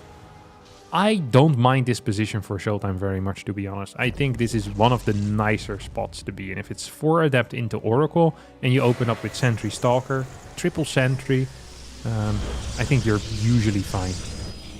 Yeah, he has enough units to defend at the front and in the main base. He also has the battery ready at the natural, so if he can't really be dove on inside his own base, just needs to make sure that he always has the probe there ready with the shield battery wall. So he already starts it preemptively every single time, so he makes sure that he doesn't get the probe sniped from the Oracle, for example, because that would actually be detrimental to his defensive capabilities here, as the Adept together with the Oracle would actually defeat the Sentry army very handily, as Adepts are very good against Sentries. Sayan, by the way, is going to follow this up with a 3-gate blink timing. This is the 3-gate blink timing that I actually use a lot post Oracle as well. This was a build that has a lot of success. So hold that thought as we see the Adepts moving in here, trying to snipe sentries, at least forcing force fields and Guardian Shield. And the 3rd gate hasn't been scouted. This is a huge move. He didn't get anything really done with those Adepts in order of serious damage, but the hallucinations have just been following these Oracles. And what I was going to say is that very often against double Oracle, as a Protoss player, when you're playing fast blink, it feels natural to take a relatively quick 3rd base, not really respecting it, and maybe even cutting 1 or 2 Stalker warp ins, then maybe even getting a Forge, you know, rather than a Stalker warp in. And all of these things usually are okay if you're playing against 2-gate Stalker. But here Sayan is building 3-gate Stalker, and he's getting pretty fast blink. There's 2 bad scenarios for Showtime. If Showtime had decided to move out with 2-gate blink Stalkers, that would have really sucked. And if Showtime would have decided to take a very fast 3rd base, maybe with a Forge plus Robo, and then just deciding to delay a couple of Stalker warp-ins. That could technically still happen if Showtime decides not to warp in any Stalkers, gets a Forge now, and starts chrono boosting probes like mad. But that doesn't quite seem to be the case. He's really respecting his opponent. He's playing this extremely safe, as I think Sayan here is going to get a kill on this Stalker. He's going to get a kill on the Stalker. There's also no proxy pylon, so it's not like he has an immediate reinforcement. Reinforcement Sayan, that is. But still, as the defending player against the Oracles, you need to pre-split your Stalkers. Yeah. You can't just defend your bases with a shield battery each, because 2 Oracles obviously one-shot probes. So that's not a thing you can go for, which means if Sayan hits with everything at the front, Showtime's out of position, this can still go badly for him. He actually has 2 hallucinated Stalkers, which I love, because he realizes, okay, he might be trying to hit me right before my shield battery is done. Let's try to hallucinate Stalkers, pull them towards the front, so they tank a lot of damage. Yeah, don't forget that there's a 3rd prong to this attack as well, which is the potential Adept, right? So technically, Sayan could be hitting 3 bases at the same time. He's going to use the Oracles in the main army, and Adepts are actually idling in the middle. Not the tightest execution. Showtime was pre-split, but 2 Stalkers versus 3 Adepts would not have been a great fight for him. Observer is going to get revelated there and will get taken out as well. Now, this wasn't even necessarily the biggest commitment here coming out of Sayan. It's not like he stopped probing behind this. This was just, he was testing the water, seeing if he could do anything. And he couldn't, and now he's going to move back. He's taking a very fast 4th base off of 3 gateways. He has +1, the same timing as his opponent. And Showtime right now, he's adding another battery here on this base. Loses 1 Stalker there, I think that was. Showtime's even adding another Immortal. Oh, Lambo. Yeah, Showtime is playing so safe. It's very similar to game number 1, where he thinks, okay, I just need to stay alive. But Sayan is not actually that all-in of a player. He's good in the macro games himself. He starts adding that Force, he starts adding the upgrades. he gets the 4th base way earlier than Showtime, and now he just, if he continues pro production, he's gonna surge ahead in the in-camp tab. Yeah, these 5 gateways, once those finish, Showtime's gonna be in quite a bit of a pickle, as the 4th base is about to finish up here. No charge for Sayan confuses me a tiny tad, but he is on 4 gas already, so I guess he just wants to mass Stalkers till the end of time. Showtime feels that something is wrong. He's like, wait, why do I have map control? Why am I allowed on the map all of a sudden? What's going on here? And he throws down his own 4th base. Sayan scouts this instantly, and this should trigger him to probably chrono at least 3 times on next side, and just boom, straight up go to whatever work account he wants. I think that, yeah, the fact that he's not doing that as quick actually disappoints me a little bit. It's almost as if Sayan is playing too safe now. It's like he can taste the victory. It's like, ooh, maybe a cannon in the natural in case it's DT, a battery in the natural, but Sayan is still in complete control of this game. He just saw his opponent expand much later than him. Doesn't need all of that crap. Sayan can take back map control right now. I think he has more Stalkers. He's an even amount of Stalkers. But he still has the Oracles around, which some of them need to stay home. So he has map control. He just needs to take it. Yeah, 100%. He also needs to continue his upgrades. His +1 is done and he didn't continue his upgrades. He could even take the gold base at this point. He killed 3 workers. Showtime still didn't make any probes, by the way. So Sayan is severely outmining him right now with 3 mineral lines completely saturated. 76 workers is enough if you're on 4 gases. So even the main base is half mined out, so he has more workers than he needs. I wouldn't mind seeing a gold base, honestly, at this point from Sayan. Yeah, I think you probably want to at least add a couple of gateways first. Like go up to 10 gateways, then maybe a gold. I'd be a bit scared. Especially because there's going to be a +2 timer, because he forgot his own +2 for such a long time. So I'm okay with him just taking the gases first on his 4th base, and then going into a Dark Shrine, just having a little poke here. He has these stasis going up. Nice move out of Showtime there. Hallucinated Zealots. As 1 stasis in the back still could be used. Ooh, that's a much bigger stasis than I think it should have been, because Showtime was aware of that. Immortal is going to fall. Sayan here has spotted the fact that this is Charge Lot Archon. And in order to beat this, I think all you really need to do is just add more and more Stalkers and just add 1 or 2 batteries at the base here. And you should be somewhat okay. Showtime thinks that he can continue pushing in forward. He has a big army and his +2 is about to finish up. Has a Prism as well. He might be capable of just pushing forward. There's a lot of cash in the bank here for Sayan. Doesn't have those extra gateways that I was talking about earlier. And it's just now adding the batteries. That is a little bit late. It is a little bit late. Showtime also has an Observer ready, so the Dark Shrine will not come in too handy defensively at the very least. Sayan now trying to blink forward. This is a nice choke to hold against the Zealots. Gets a lot of Zealots, but this also means that he completely forfeits his position at the 3rd base. So he now will have to fight up the ramp into a Concave. He should jump on that Warp Prism, gets it, but only after the Zealots manage to warp in. So Sayan now needs to kite back while his 3rd base is under attack, under heavy pressure from Showtime as well. A new Warp in finally is done. Overcharge is activated, and now Sayan once again got himself into a nice concave position. I think it's 2-0 versus 2-0, but there's 2 Immortals constantly dishing out damage. He blinks forward on top of them, trying to take out both of them. Sayan is just floating so much money, he just cannot spend this money. The gateways that you talked about earlier are just not here, and Sayan is just dying due to his poor macro right now.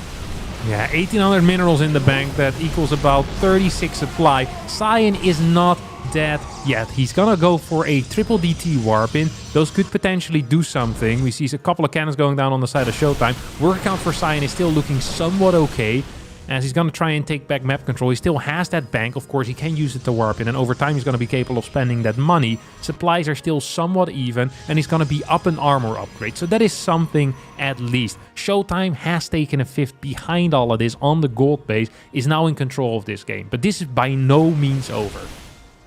Yeah, by no means over. Showtime still very aggressive. Oh, that was I think he wanted to A-move the ground and click one of the units. This sometimes happens with armies this big. So Sayan move commanding forward there a little bit, losing too many units. There's a DT counterattack. Showtime added, the moment he realized things were starting to go well for him, he added a cannon in every single base. So this is not going to be as effective as it would have been maybe a minute ago. Yeah, recall absolute necessity here, as 3 DTs do manage to slice through a super battery as well. There's no Observer though defensively. The cannon will fall. Oh, there is an Observer that just popped out, as these DTs will fall. And yeah, Sayan double expanding. I think that is a very good call. Steel is floating a bit of cash. He's gonna, you know, magically get another 20-25 supply out of that. These DTs once again getting caught is real bad for Sayan, because the moment these get cleaned up, Showtime can start taking a lot of map control.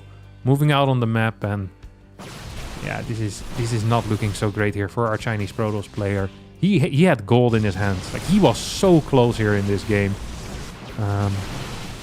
But right now the situation is looking a little bit more dire from his side. Stalkers here being pushed back by the Zealot Stalker Force at the same time. Showtime attacking with Stalker Zealot on the right side as well. Showtime still down an upgrade, but up about 40 army supply. And I think 40 army supply is a little bit bigger than one armor upgrade here. It is for sure, especially with Protoss units. They usually shoot a little bit slower, but do more damage per shot. So the armor upgrades don't tend to matter as much, as they also don't affect the shields. And yeah, Showtime knows he's ahead, so he just tries to engage here. He sees, okay, the super battery was popped, so he can just wait it out, then go again. With the overwhelming Zealot amounts that he has, he even has 4 observers here together with the army, which I think is an overkill. A 5th one also joins the fray. As he does go forward, he blocks all of his Zealots. This is about the worst fight that you could have ever imagined for him. But I think he's still fine. Yeah. Sayan, by the way, is up 10 workers. And Sayan also still has an absolutely massive bank. Showtime also starting to float a little bit. Sayan now going up to 12 gates. It just has been struggling this entire game with producing crap. This is a great rotation, by the way. Was this a blind rotation out of Sayan? No, he has an observer there. And he realized exactly what was going on. He's going to try to defend here with his Stalkers. Charge lots are going to try and connect with some of Sayan's Stalkers. This 5th base should probably be given up at this point. The problem is that there's no counterattack. So usually if you have to give up a base like that, you want to launch a counterattack somewhere. So you deal some damage, you know. But that's not at all what's happening here. Sayan is he's just taking damage, he's giving up a base, he's giving up that, he's giving up positions. I think the only viable play here for Sayan right now is to sit on 4 bases for a little bit. Just say, hey, I don't want to fight, then max out, and then perhaps take a 5th base, so that you can take good defensive fights with a maxed out army, then take a 5th base. Another thing you could do, this actually is a very good blink forward. It's going to take a couple of Stalkers out. At the same time, it means that your natural is exposed. Another thing he could have done, by the way, is just build a lot of cannons on 4 base and then try to go into disruptors. But against a player of Showtime's caliber, that often doesn't really work. Yeah, I mean, his setup now is basically what you described. It's not really voluntarily that he's only defending on 4th base, but it's just more that Showtime keeps killing the 5th base of Sayan. But that also means that Sayan is getting close to max out, and he has a lot of static defense. He has 3 batteries at the 3rd. He has a lot of batteries at the 4th as well. He has a cannon at every single base. So it's going to be difficult for Showtime to finish this game. Sayan also still has an entire gold base to mine from, so he could come back that way. And Showtime is not really expanding his lead throughout tech. But now he gets a good surround on the Stalkers. It's a good initial start to the engagement. As Sayan was a little bit late with the bottom army to come and join together with his main force. As I mean, Showtime Zealots don't usually get that much surface area, but he just has so many of them that it doesn't really matter. As long as they tank for the Stalkers and the Stalkers get to fight, it usually ends up being a fine fight for Showtime, as they're pretty much even in upgrades now as well. Now that Showtime also has his shield upgrade, even a superior concave for Showtime, and a mortar joining in from the bottom, and that should be the last we've seen of Sayan in this game. Yes, Showtime's going to keep his group chances alive here in the group of that. Group D, Sayan taps out with a GG. Showtime takes a hard-fought victory. 2-1 score. Exciting game. Once again, Sayan giving us fire, and I'm truly looking forward to his series against Raynor. What, by the way, happened in the Raynor game versus Hero? Do you know? Hero won. Hero 2-0. won. 2-0, Yes. okay. Ooh. So Raynor is out, I'm afraid. Yeah, he's red on With Liquipedia. 1-6. That is unfortunate, given that he's our friend, but we have to obviously be unbiased casters. It's sick to see how well Sayan is doing overall. At the moment I said, by the way, that he should have taken a gold base. If he just takes a gold base and sits there, he should have added more gateways no matter what. But the moment I said it, he had 400 minerals. Well, he had more. He had like over 500 minerals the entire time for the next 5 minutes. So if he just maybe sits there, I think his attack was just not good. I'm not sure if he realized that Showtime was going charged with Archon, because he was caught on the map with the War Prism out, got semi-surrounded, and from that point on, it all fell apart. Like, that move out was not good, and yeah, he just didn't add the extra gateways that you were talking about. I think he had 10 gateways, But he still, maybe he missed the warp-in cycles. I guess maybe 12 is better with the economy that he had. He had 80 workers. He had a lot of workers. And Yeah. yeah. Perhaps it would have been better. 12, maybe even 14 at some point. But once you get that 5th base with the gold, yeah. that was painful. It actually was painful. That one fight there in the bottom, costing him the game. And keeping Showtime alive in this group, honestly. Yeah, if Hero now loses to Maru, Showtime versus Hero will be the same situation as we have with Gumiho and Scarlet in Group A, where it's 2-2 and the 2 players that are both 2-2 play against each other, basically for advancement. Because Sayan is now 1-3, so he cannot get the 3-2 scoreline anymore. Rainer is already 0-3, so he also cannot get 3-2 anymore, which means Showtime basically has a PvP for advancing out of the Katowice group stage, and I'm not sure if he ever managed to do that before, maybe once, but it would definitely be a big achievement for him, especially out of the group that he's coming from. Yeah. Yeah, it would also be... That would be very crazy. It'd be nice to have a foreign toss. I can't actually ever recall a foreign... Australia once made it, right? Australia. And Australia has a very good chance. I mean, this time there's going to be a foreign toss from Group C, because they have 3 foreign Protosses. And Kalizer, who started 0-4. So we'll already have 1 foreign toss. And if Showtime wins tomorrow against Hero, the chances are 2 foreign tosses. pretty decent that it could be 2 foreign tosses. Showtime has a very bad map score though, so if Hero wins this one against Maru, and then Maru wins against Dark, there's a sad possibility that Showtime ends up with 3-2 and still makes it not out of the group. So, But these are all hypotheticals. Exactly. So I think the Showtime fans right now should be cheering for Hero. No, wait, for Maru to win. Exactly. So he just needs to win 1 match and he's guaranteed advanced. All right. We're going to start instantly after this again, right? We should start instantly after this, I believe, yes. Yeah, okay. With So we're- Serel versus versus Skilos. Serel versus Yep. Skilos. Epic match. Serel, if you want to see Serel, if you want to see Skilos, stay tuned here. We're just going to throw to a quick commercial break. After that, we'll be back with our final match of the day. Of course, there's other matches still going on A and B. Be sure to check them out. But in 3.5 minutes, be back here. Because Lambo and I are going nowhere yet.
I'm glad you guys went nowhere, because we're back here, just like we promised. We won't leave you like that, as we're already in the first lobby of Serel versus Skilos. We're missing 2 people still, and those people are Serel and Skilos, but I have it on good authority that they're about to join any second now, as referee C said that they'll be returning soon. And referee C doesn't lie to us, does he, Lambo? He doesn't, but you do, because he said that we're ready once they return. I thought he said they'll return soon. No. Yeah. Not even Well, in close. that case, it might be a while. But Serel joined the lobby, so surely it won't be too long. Yeah.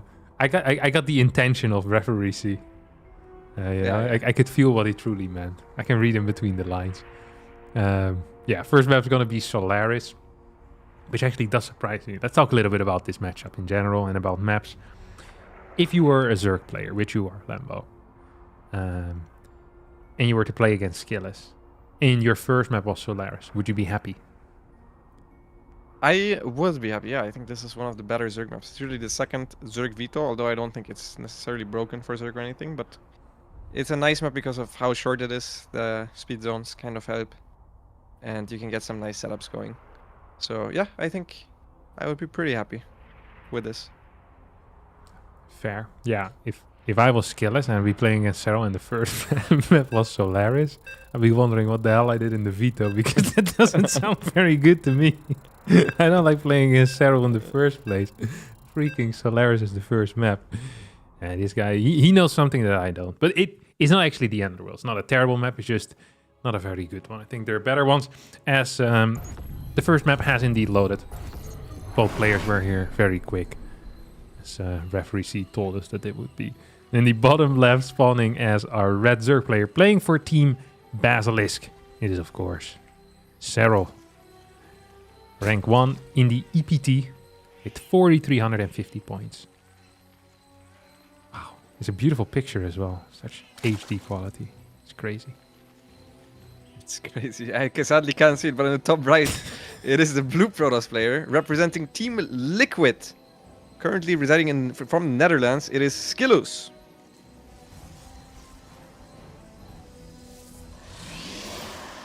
Nikita Gurevic. What rank do you think he is? Because you can't see this.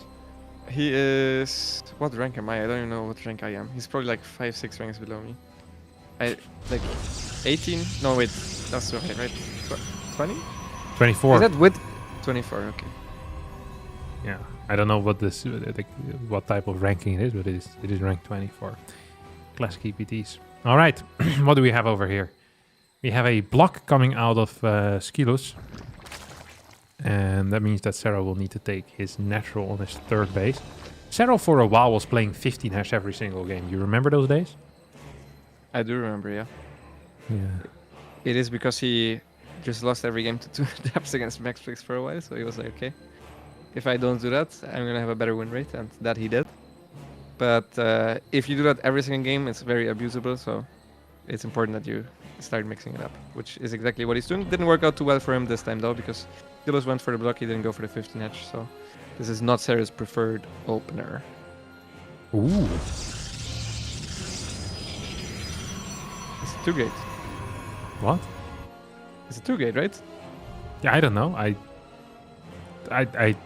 guess there's no second gas, so it has to be, yeah. Yeah, this is what I thought would be a good counter to 15 edge. No, this is not a 15 edge, so we'll see what he does. But yeah, I would just chronoing out Stalkers against 15 edge is what I tried with my off race and beat some good players with it. But as I said, this is not a 15 edge, so there will be speed. So I'm very, very interested to see what exactly he will do with this. Yeah, me too. I'm not familiar with this strategy.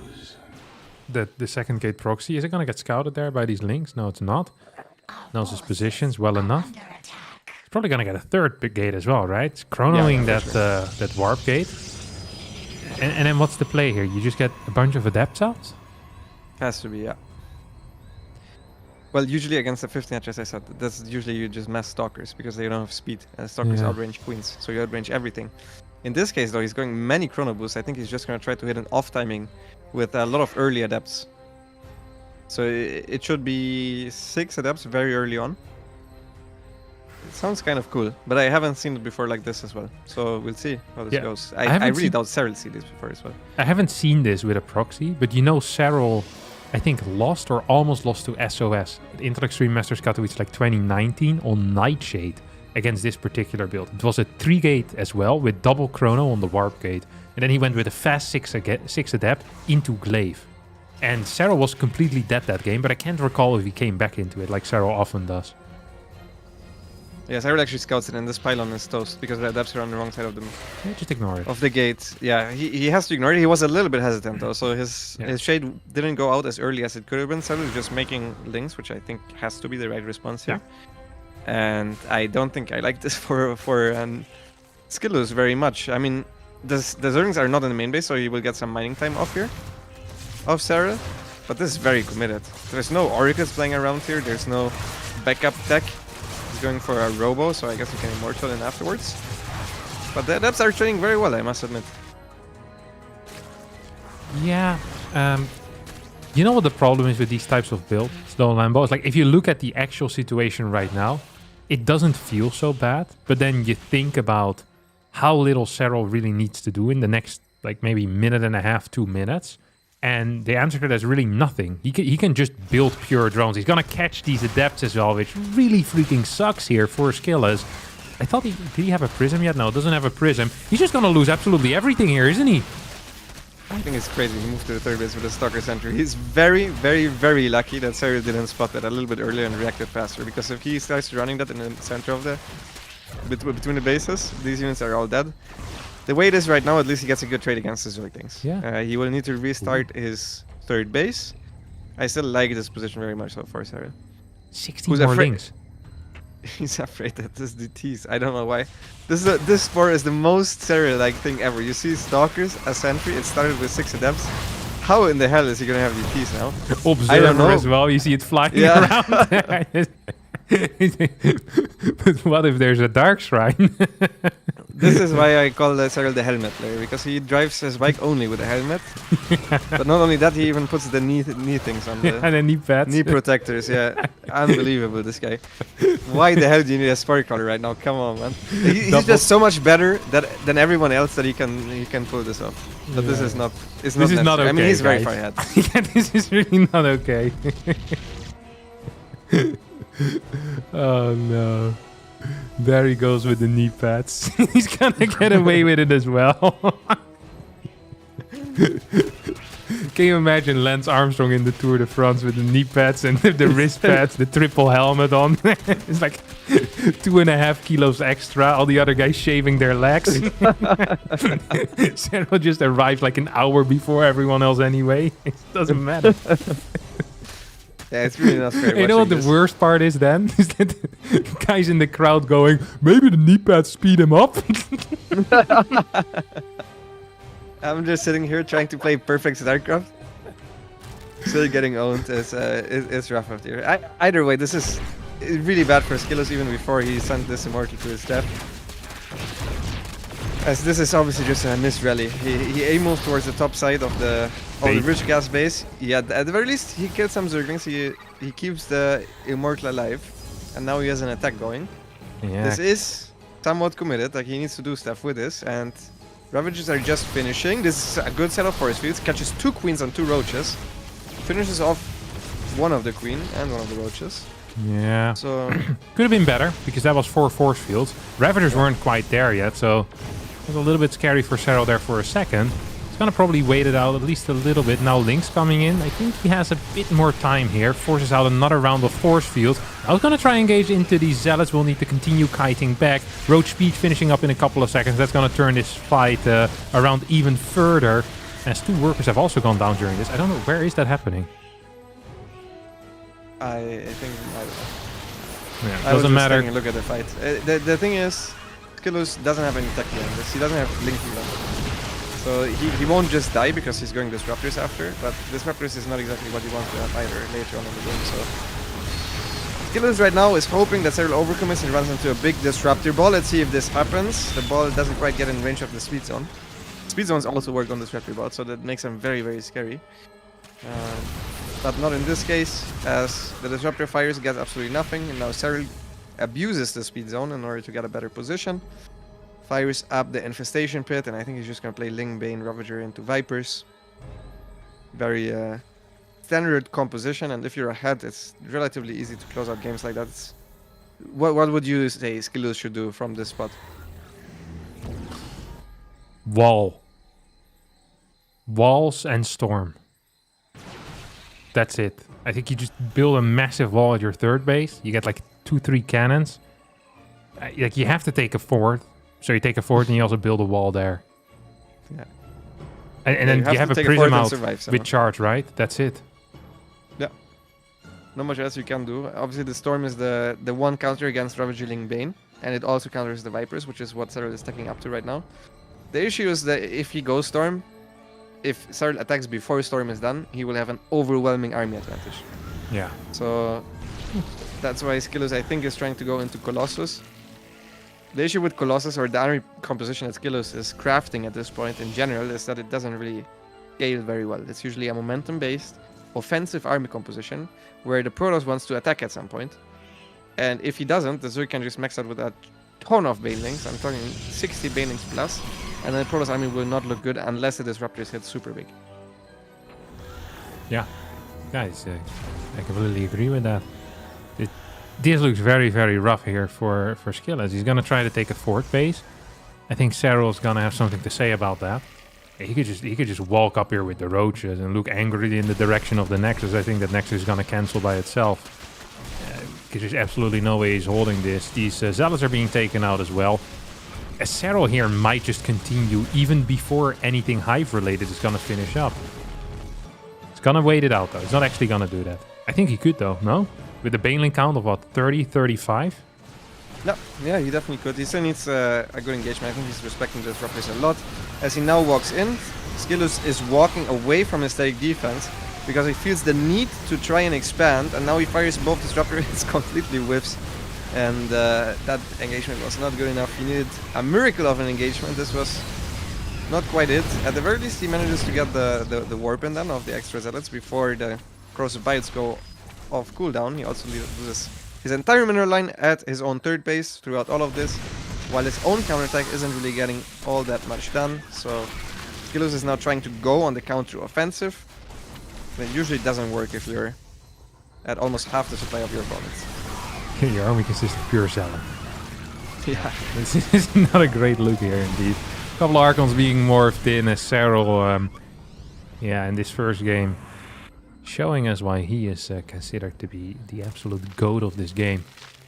Solid responses all around, good control, not messing up in any of the fights here. Banelings moving in forward, Roach is still around as well. There's a Adrenal Glance that's about to finish up. That means that these Lings will be a lot more powerful, +2 range as well. I hadn't even realized, but he continued upgrading, I guess. Was it 2 Evos here that he did? Yeah, 2 Evos. So range upgrades and melee upgrades. GG gets called. Serel once again with just a wonderful performance of StarCraft II.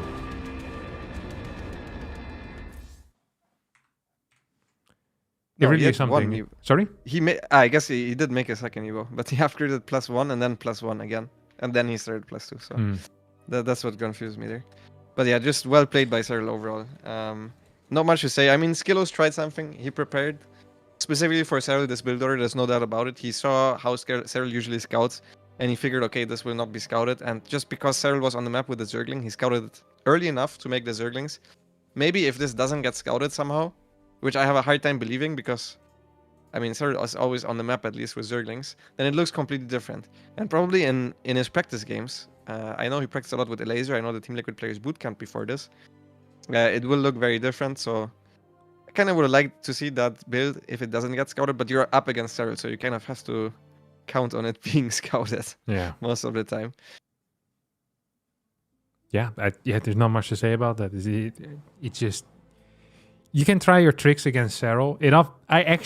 We've seen 2 approaches now to the problem that is Serel from the Protoss perspective, right? We saw Firefly, that was yesterday, and he went... I actually really liked his approach, is where he realized that Serel often does play with those knee pads, he does play with the helmet on, a little bit overly safe at times. He scouts around the map and said, hey, I'm just going to play super greedy and hope you're not going to, straight up kill me. And he actually got himself in pretty good positions. Skilos here went for the opposite. He said, hey, I'm going to be real aggressive and see if I can get an advantage like that. And what happened here with Skilos is that he just pretty much died in the first 5 minutes. Yep. Yeah, this is how it very often goes against Serel. He's just so good against the cheese that economic cheese is usually when you see him die. But he sometimes also loses in those cheesy games. It's just, even if you get the economic cheese off, you still somehow finish the game, which is not that easy. Against that Finnish kid. Yeah. So yeah, it's a difficult opponent to face. But Skilos is going to go with a different approach now of the no scout, of the gas first. I like to see it. Serel this time going for a 15 hedge. But after an overlord, so it's not the normal 15 hedge, so you don't skip quite as much here. You just float Larva for a couple of seconds, so it's not the absolute worst here for Serel either way, but slight builder advantage for Skilos. Yeah. Slight builder advantage for Skilos is Serel. Not much of a 12 pooler. It's gonna just drone up right now, get that gas, get the pool. We have arrived on Side Delta. Actually one of my favorite maps, I think. Interesting. Aesthetically. I like the way it looks. I generally like green maps a lot, as long as there's not too many green maps in the map pool. So, if all map makers, this is kind of like a prisoner's dilemma for map makers. If they, if the dilemma was to please me aesthetically, then this would be a very difficult one. There's going to be 9 maps in the map pool and only one of them can be green. But that map is going to be the best one. It's not much of a prisoner's dilemma, but usually prisoner's dilemma, there's a win for all of them together, right? But here only one guy can win. There is, yeah. But it's difficult to be the one that wins because if more people do it. I mean, unless you are the one to pick maps. In that case... I just pick one. Yeah. Pick one of the green maps. It's true. Yeah, I just like something about the green maps that just pleases me. I also like these little bushes and stuff. I think that looks cool. Just all around. I kind of had it with underwater maps at this point. The first time we saw these underwater maps, it was like, oh look, the units float towards the top. But at this point, that's a gimmick. The units float up. Look how cool the physics engine of StarCraft II is. Like that gimmick, I'm over it right now. But green is the new underwater, is what I'm telling you, Lambo. But all the underwater maps are green usually, aren't they? Well, Oceanborn, Abyssal Reef. Those are Blue. like Sayan, and then they have green in it as well, doesn't it? Yeah, but not, I'm talking green, forest green, grass green. Okay. Oh, okay, but this is not, so you're talking about like Ancient Cistern green. Yeah, Ancient Cistern green, Side Delta green. These are real green colors. Don't notice. This map has so much white in it though. No, but this is green. No, this is green. You look at this map. If you ask someone what color is this, and they tell you white, these people are not your friend. What is this? The main base is gray, and the main because the main base should be gray because it's easier to place buildings. I actually completely agree with the main base being gray. Yeah, no, 100%. Yeah, I wouldn't call this a mainly green map. It's at least half white. Yeah. Just be happy that we are already tight before you made these statements, Lambo, because this isn't. If this was in the friend application, I'm not sure. It's not a good look on the resume, buddy. You think this is more than 50%? Okay, someone with geometry. It doesn't matter. No one's gonna say that white is the color of this map. It's gonna be green.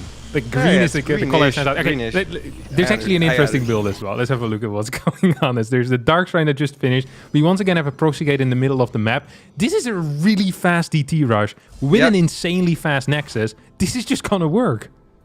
This is gonna work. The knee pads weren't on fast enough. The shins are not protected off Serel. I don't know why he didn't put them on, but... Oh, he got the block on the DT. I feel like that was not really a block. Okay, the DT just runs past. And that's a disaster for Serel. He instantly needs to start more spores at the natural and move the spore towards the main. The third is completely forfeit. Oh, he was moving towards the third base. Okay, he's trying to protect the spore in the main base. He has one transfuse there. He even will have a second one. Ready? Oh my god, please hit the hatchery. You should be able to get it, yeah. There was another transfuse, though. Yeah, there was. Two more. The second one just came online. I don't. Yeah, but that one, I think it would have finished. He could have saved that, I think. This build, by the way, was genius because it looks very similar to what is known as the Strange build with a fast third base and then a 4-gate glaive. So Serel was completely preparing for a 4-gate glaive. And for 4-gate glaive, you absolutely don't want fast spores. So this was absolutely brilliant here out of Skilos. That gateway went unscouted for a long time. He is in a very good spot, but the game isn't over yet. Serel has come back from way worse positions. Yep, 100%. This is still very, very bad though. Like if I'm a betting man and I bet on this game, even considering that it's Serel versus Skilos, I still think that Skilos wins this game. That's how good this is. That yeah, I mean, it went basically according to plan for Skilos. Yeah. He's also going charge out Archon afterwards. And Serel will have trouble with this larva, just being able to spend his money. Even if he just mass produces roaches, it's not going to be easy for him to spend all of his money and defend an incoming attack if Skilos decides to go for it. Skilos is also not a Showtime-esque player, where Showtime, I think there's a higher probability that he actually doesn't end up attacking. Whereas Skilos, I think 66 probes, you make some units and you run over. Yeah. And I wouldn't hate that at all. No, I'd be a huge fan. Now, one thing that's really important here for Skilos is to make sure that you don't keep on attacking like an idiot into someone with less workers. So what you actually want to do here is you really want to push, but try to have some type of objective here. And the objective could be, I want to push to maybe kill a fort base, or I want to push to clear some creep, or I want to push to distract the army and then a zealot run by kill some workers. But just trying to straight up trade against roaches is probably a good way to try and throw this lead away. It might get him the win as well, but if he realizes that that is not possible, continuing to attack because you believe you deserve the win is a quick way to lose against Serel. I think many people have found that out over the years, is that if you feel, oh, I'm ahead against Serel, let me try to finish this game, that can go very, very wrong. Yeah, but I still think you should at least, like, okay, Poke. so Serel is on a very low worker count. You can try to scout. If he has workers on the forward base, you go. If he doesn't, you just max out and then you go. Yeah. Like, it's just, there's no need to overcomplicate this game.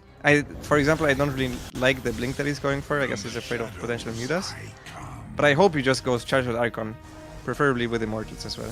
Yeah. Because I think at that point, there can not really be that many things that go wrong for him.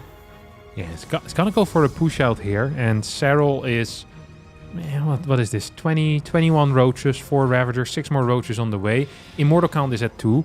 The sentry count is fairly low here, and we only have 1 force field per sentry, so could probably kite it back. I think taking out these queens, taking out this base, sending the prism towards the main base, and then just running back would be a nice play. There's a huge counterattack from Serel. If you just warped in 1 DT, it would have shut it down completely, by the way, because there's no Overseer with it. Skilos is not realizing. Okay, now he does. Okay, there's no Overseer, so he warps in the 3 DTs. He will clean this up entirely. Please don't feel pressure to attack now. You're a 4-base Protoss against a 3-base Zerg who's roach landing defensively.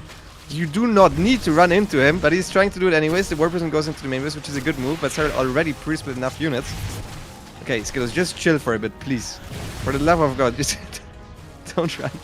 Don't run into the roach, Alin. Yeah. Is the only thing I ask here. Yeah, all he needs to do right now is just pull back. Yes, this recall, I don't mind it at all. It's gonna go to safety, get a couple of workers out, a battery, a base, keep the prism across the map, and send 3-4 zealots close to your opponent's 3rd base as well. And then you can go again once you have 170, 180 supply. I don't care about this. Get those disruptors out. I actually probably would have preferred seeing Immortals, as they're more a consistent form of damage output, but getting 1 or 2 disruptors, I don't mind at all either, as the Archon count is getting extremely high, by the way. I think we're going up to 9 here. Yeah, very high Archon count. 2 Immortals out already as well. He's also getting up disruptors. Good army split here from Serel. Catches Skilos very much so off guard, and Skilos is having a hard time right now splitting his units. 5 Archons go towards the Roach run by. A lot of his Archons are not shooting at his forward base, as he's taking a very bad engagement there. The disruptors just move commanding forward. Serel actually respected it way too much. Skilos was not paying attention at all. He could have just killed it. As the Archons are taking a good trade though against the Roaches at Skilos' base. Skilos also lost all the Zealots at the War Prism on the counterattack, but 2 Zealots being very annoying at Serel's forward base. Yeah, at the same time, another 3 Zealots are being warped in towards the main. No, they're gonna get F2'd. No, back in towards the main. Skilos now moving across the map with his main army. I think this is not the correct play right now. We're still in the situation that Serel is all-inning off of 65 drones. Skilos has to do nothing but survive right now. Get more robotics units and just sit back and relax. That's all we need to do. He's tempted to move across the map. He's actually gonna get a decent flanker on these roaches. Oh, if that sentry can get in range for 1 or 2 good force fields, that would be huge. Roach flank now coming out of Serel. Was probably looking at that disruptor. Not quite gonna get there though. 191 supply to 130. As Serel's gonna probably try and clear this base. Nah, not quite. Gonna be capable of doing that. Triple DT warp in. No overseer here. That means that this is gonna be pushed back. There are no units though at the third base of Skilos. I think Skilos is in a bit of trouble here, Lambo. He's in a bit of trouble. He's morphing his DTs to icons right in front of the Roach Ravager. Skilos making a lot of mistakes. Serel somehow magically finding pickoff after pickoff for 3 units. He's now also focus firing down the third Nexus, which even if he loses this one, Skilos is still fine. I can't understate how committed this is from Serel, who's now trying to focus fire down the fourth base of Skilos, the 1 DT being the saving grace on this side because there is no overseer. And I mean, how the hell is Serel trading cost effectively with Roach Ravager? I do not quite understand it, but Skilos keeps taking very bad engagements where some of these units are completely exposed. And he's not quite paying attention to both sides. Serel is basically outplaying him. But it's still a good situation. He still just needs to survive. Yeah, I think you said it very nicely before. He needs to recognize that this is in fact an all-in. He's up 10 workers. Oh my god, he's gonna recall to a base and he's gonna die before the recall goes down. Oh no! He loses the base. He's not quite paying attention. He's now also losing a lot of workers. Missplitting once again. Serel is completely outplaying him with just roaches. Yeah, and now Serel believes that he has dealt enough damage. 7 drones on the way. Carapace upgrade rather than melee, that surprises me, as well as a Baneling Nest going down here. I would have loved to see just melee upgrade behind this, but Serel saying no, Carapace better. I have such a high roach count. I want those, but 56 roaches are out, holy crap. Okay, I didn't realize it was that many. I guess it's just a roach max. Yeah, that's what he's been doing the entire time. The only way for him to also stay alive. He keeps finding pickoffs on units that they're just not supposed to die like that. Disruptors, randomly, Immortals when they're right below a War Prism, they're just... Skilos keeps running to the middle of the map for absolutely no reason. He just doesn't need to do that. Yeah. He just needs to max out. It's... At this point, it's not looking like great for Skilos anymore. We said before all he needed to do was survive, but right now I don't think just surviving is going to be good enough anymore. It does feel like he's managed to stabilize on 3 bases, but that also often isn't that difficult to do. It's going to try to warp in a DT, maybe go for some harassment somewhere. I actually think one of the issues that Skilos had is that his Archon count was extremely high and he didn't have any sentries. Archons are pretty good if you can connect with the Roaches and Ravagers, but if you're just being kited, Archons just never freaking shoot. So I think a lot of that resources lost tap actually comes from just Archons dying, just standing into biles, just Archons not being capable of dealing any damage. At some point I think he had 9 Archons, and then 7 Archons just died without doing much of anything. Often something that you need to do is just split up your army, go for a surround, or warp in 3-4 sentries so you can get a couple of force fields in and your Archons can deal some damage. If Archons get close to these units, they're phenomenal. But if they're getting kited, they're just dying and they're really freaking expensive. I actually do like the way that Skilos is playing it now. Way more passive. And this is what he should have been doing this entire game. Just kind of standing around close by his bases. He's actually still taking damage at his third against a Ling attack, which now managed to unburrow again. Gonna take out a couple more workers. Skilos wants to attack here. And I understand that because at this point, Serel's army is actually going to start getting better as more and more Banelings are being mixed in. Yeah, but I feel like that point has been reached. He has the Banelings up, he has the army. I think he should wait at the very least for maxing out now. Like now you might as well wait, as there's another counterattack that forces a recall out of Skilos. Skilos' army is still very scary. The thing is, Serel can remax after the fight. So he needs a commanding victory in the fight. Or he just needs to get Storm and play for the longer game, which I really doubt he will do. So he needs to be pre-split and force Serel to run into his pre-split position completely off creep. So I like the way he's approaching it now. He's also getting some good disruptor shots off. This is how he's supposed to fight. I like the way he's doing it. Oh, good pickup there as well with the disruptor. There's a manual pickup by clicking the disruptor into the prism. Lots of Banelings still around. Immortals tanking quite some damage. Stalkers are gonna blink back. I think that was the correct call there. So we have a bunch of Roaches once again hitting that third base. Stalkers blinking forward, trying to snipe the Overseer rather than the Roaches. Will not get the Overseer and will eventually clear these Roaches, I can only imagine. Vipers now being added into the composition. Skilos is technically still in this game. as the baneling count is quite low for Serel, but we have 40 more banes on the way. If those finish, that is going to be an issue. Yeah, they will finish for sure, but this is the time to go. It's go time now, and this time I actually agree with the attack. He needs to go, he needs to be pre-split. This is not the best initial engagement. Actually, he kites back, kills some of Serel's units. All of the banelings have finished morphing. I just wish he would have a little bit more of a pre-split with the Stalkers. Now he's trying to get the Disruptor. It's both of the Disruptors that were active do get popped. There's just so many banelings, and Stalkers are so bad against high baneling amounts. Yeah. Skilos here is getting absolutely rinsed by Serel. Serel put his knee pads back on and said, hey mate, we're gonna do this joke once but not a second time. And he takes it. This is such an unlikely victory. I actually just want to go back in the replay here for a second, Lambo, if you don't mind. Go for it, go for it. Because this was... I just want to go back to that position. Like, after he sniped the fort base, like, this felt so freaking good for Skilos. So freaking good for Skilos, no? He has his own fort. He's up, what, 10 workers or so. So here we have that attack. I'm 7 minutes and 50 seconds in, by the way, if you want to follow along. And he gets the 2 queens. And at this point, if you do have that roach run by that I didn't spot, but you saw... Even if you just instantly recall, I guess there's no recall in the natural, that sucks. No recall in the main or third either, so that actually is annoying. The triple DT warping was necessary.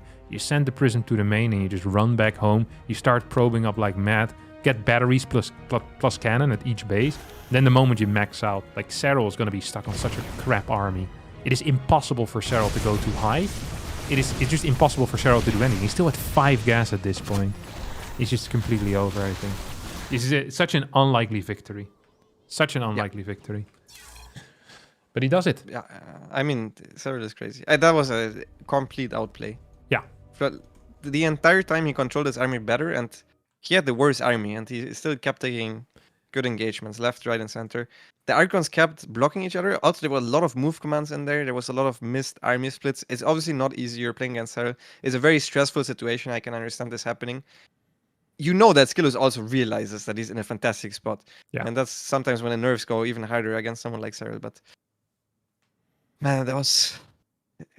I mean, it's sick from Serel. I don't really want to hype too much on Skilos, because that's... Yeah, I would never win a game like this. I don't even want to pretend. Yeah. Yeah, there's very little other Zergs that would have won. I think Raynor has a very good Roach Ravager control, but I'm not sure if he would have been capable of doing the same type of aggressive move afterwards. Defensively, I think Raynor is insanely good with it as well. But yeah, this is crazy play out of Serel.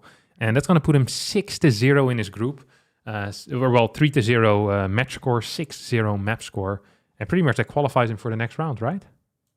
That does, but I don't think that was ever... That's not what Serel's playing for? Nice, top 12? No, he wants a top 8 at the very least from the group. I mean, he looks at this group and you think, okay, I need to beat Byan in order to get top 1. He still also has Astrea and Byan left, so he has the 2 hardest opponents for him. Left, Astrea has some weird styles where I think he has maybe a little bit of a better chance than Skilos of taking out Serel. Even though Skilos actually played exactly that. He played some weird stuff. He tried to make it happen. So, yeah, I liked what Skilos went for. So I'm a little bit sad it didn't work out. But yeah, I would have loved to see a third build as well, because it was obvious he had builds prepared for absolutely every single thing. And yeah, game 1 didn't work. Game 2 definitely worked. And I would have loved to see the third version of whatever he had planned. Probably again with a proxy gate. Serel, though, absolutely unbeatable so far in this tournament. And I believe that is going to be it for us today. I mean, we're rushing this out of here, Lambo. Yep. Sorry for all the Harambo fans that want to watch more games, but it's just it's just like that sometimes. We saw a bunch of 2-0s here. We saw a bunch of good games, so also a very competitive series. Sayan, for me, so far, the favorite player of Stream Sayan. Yeah, Stream Sayan. Stream Sayan for sure. As the streams obviously will continue on the A and B stream. I think the B stream still has 3 matches. 2 matches. 3 matches, 2 matches. I think the A stream might still have 3 matches. So you guys should go over to ESL_SC2 and ESL_SC2B if you don't want to miss anything. But from my side, I just want to thank you for casting with me today. And yeah, for all the viewers, I've had fun. Yeah, for sure. cheers. Of course, we'll be back tomorrow for the final parts of the group stage, because a lot of these groups are extremely close, especially when it comes to spot, whoever's going to land in spot 2, 3, and 4. So be sure to tune in for that as well. But for now, go over to the ESL mainstream as well as the B stream, as Lambo said. Thank you all so much for watching to us today. And we'll be back tomorrow. Bye-bye.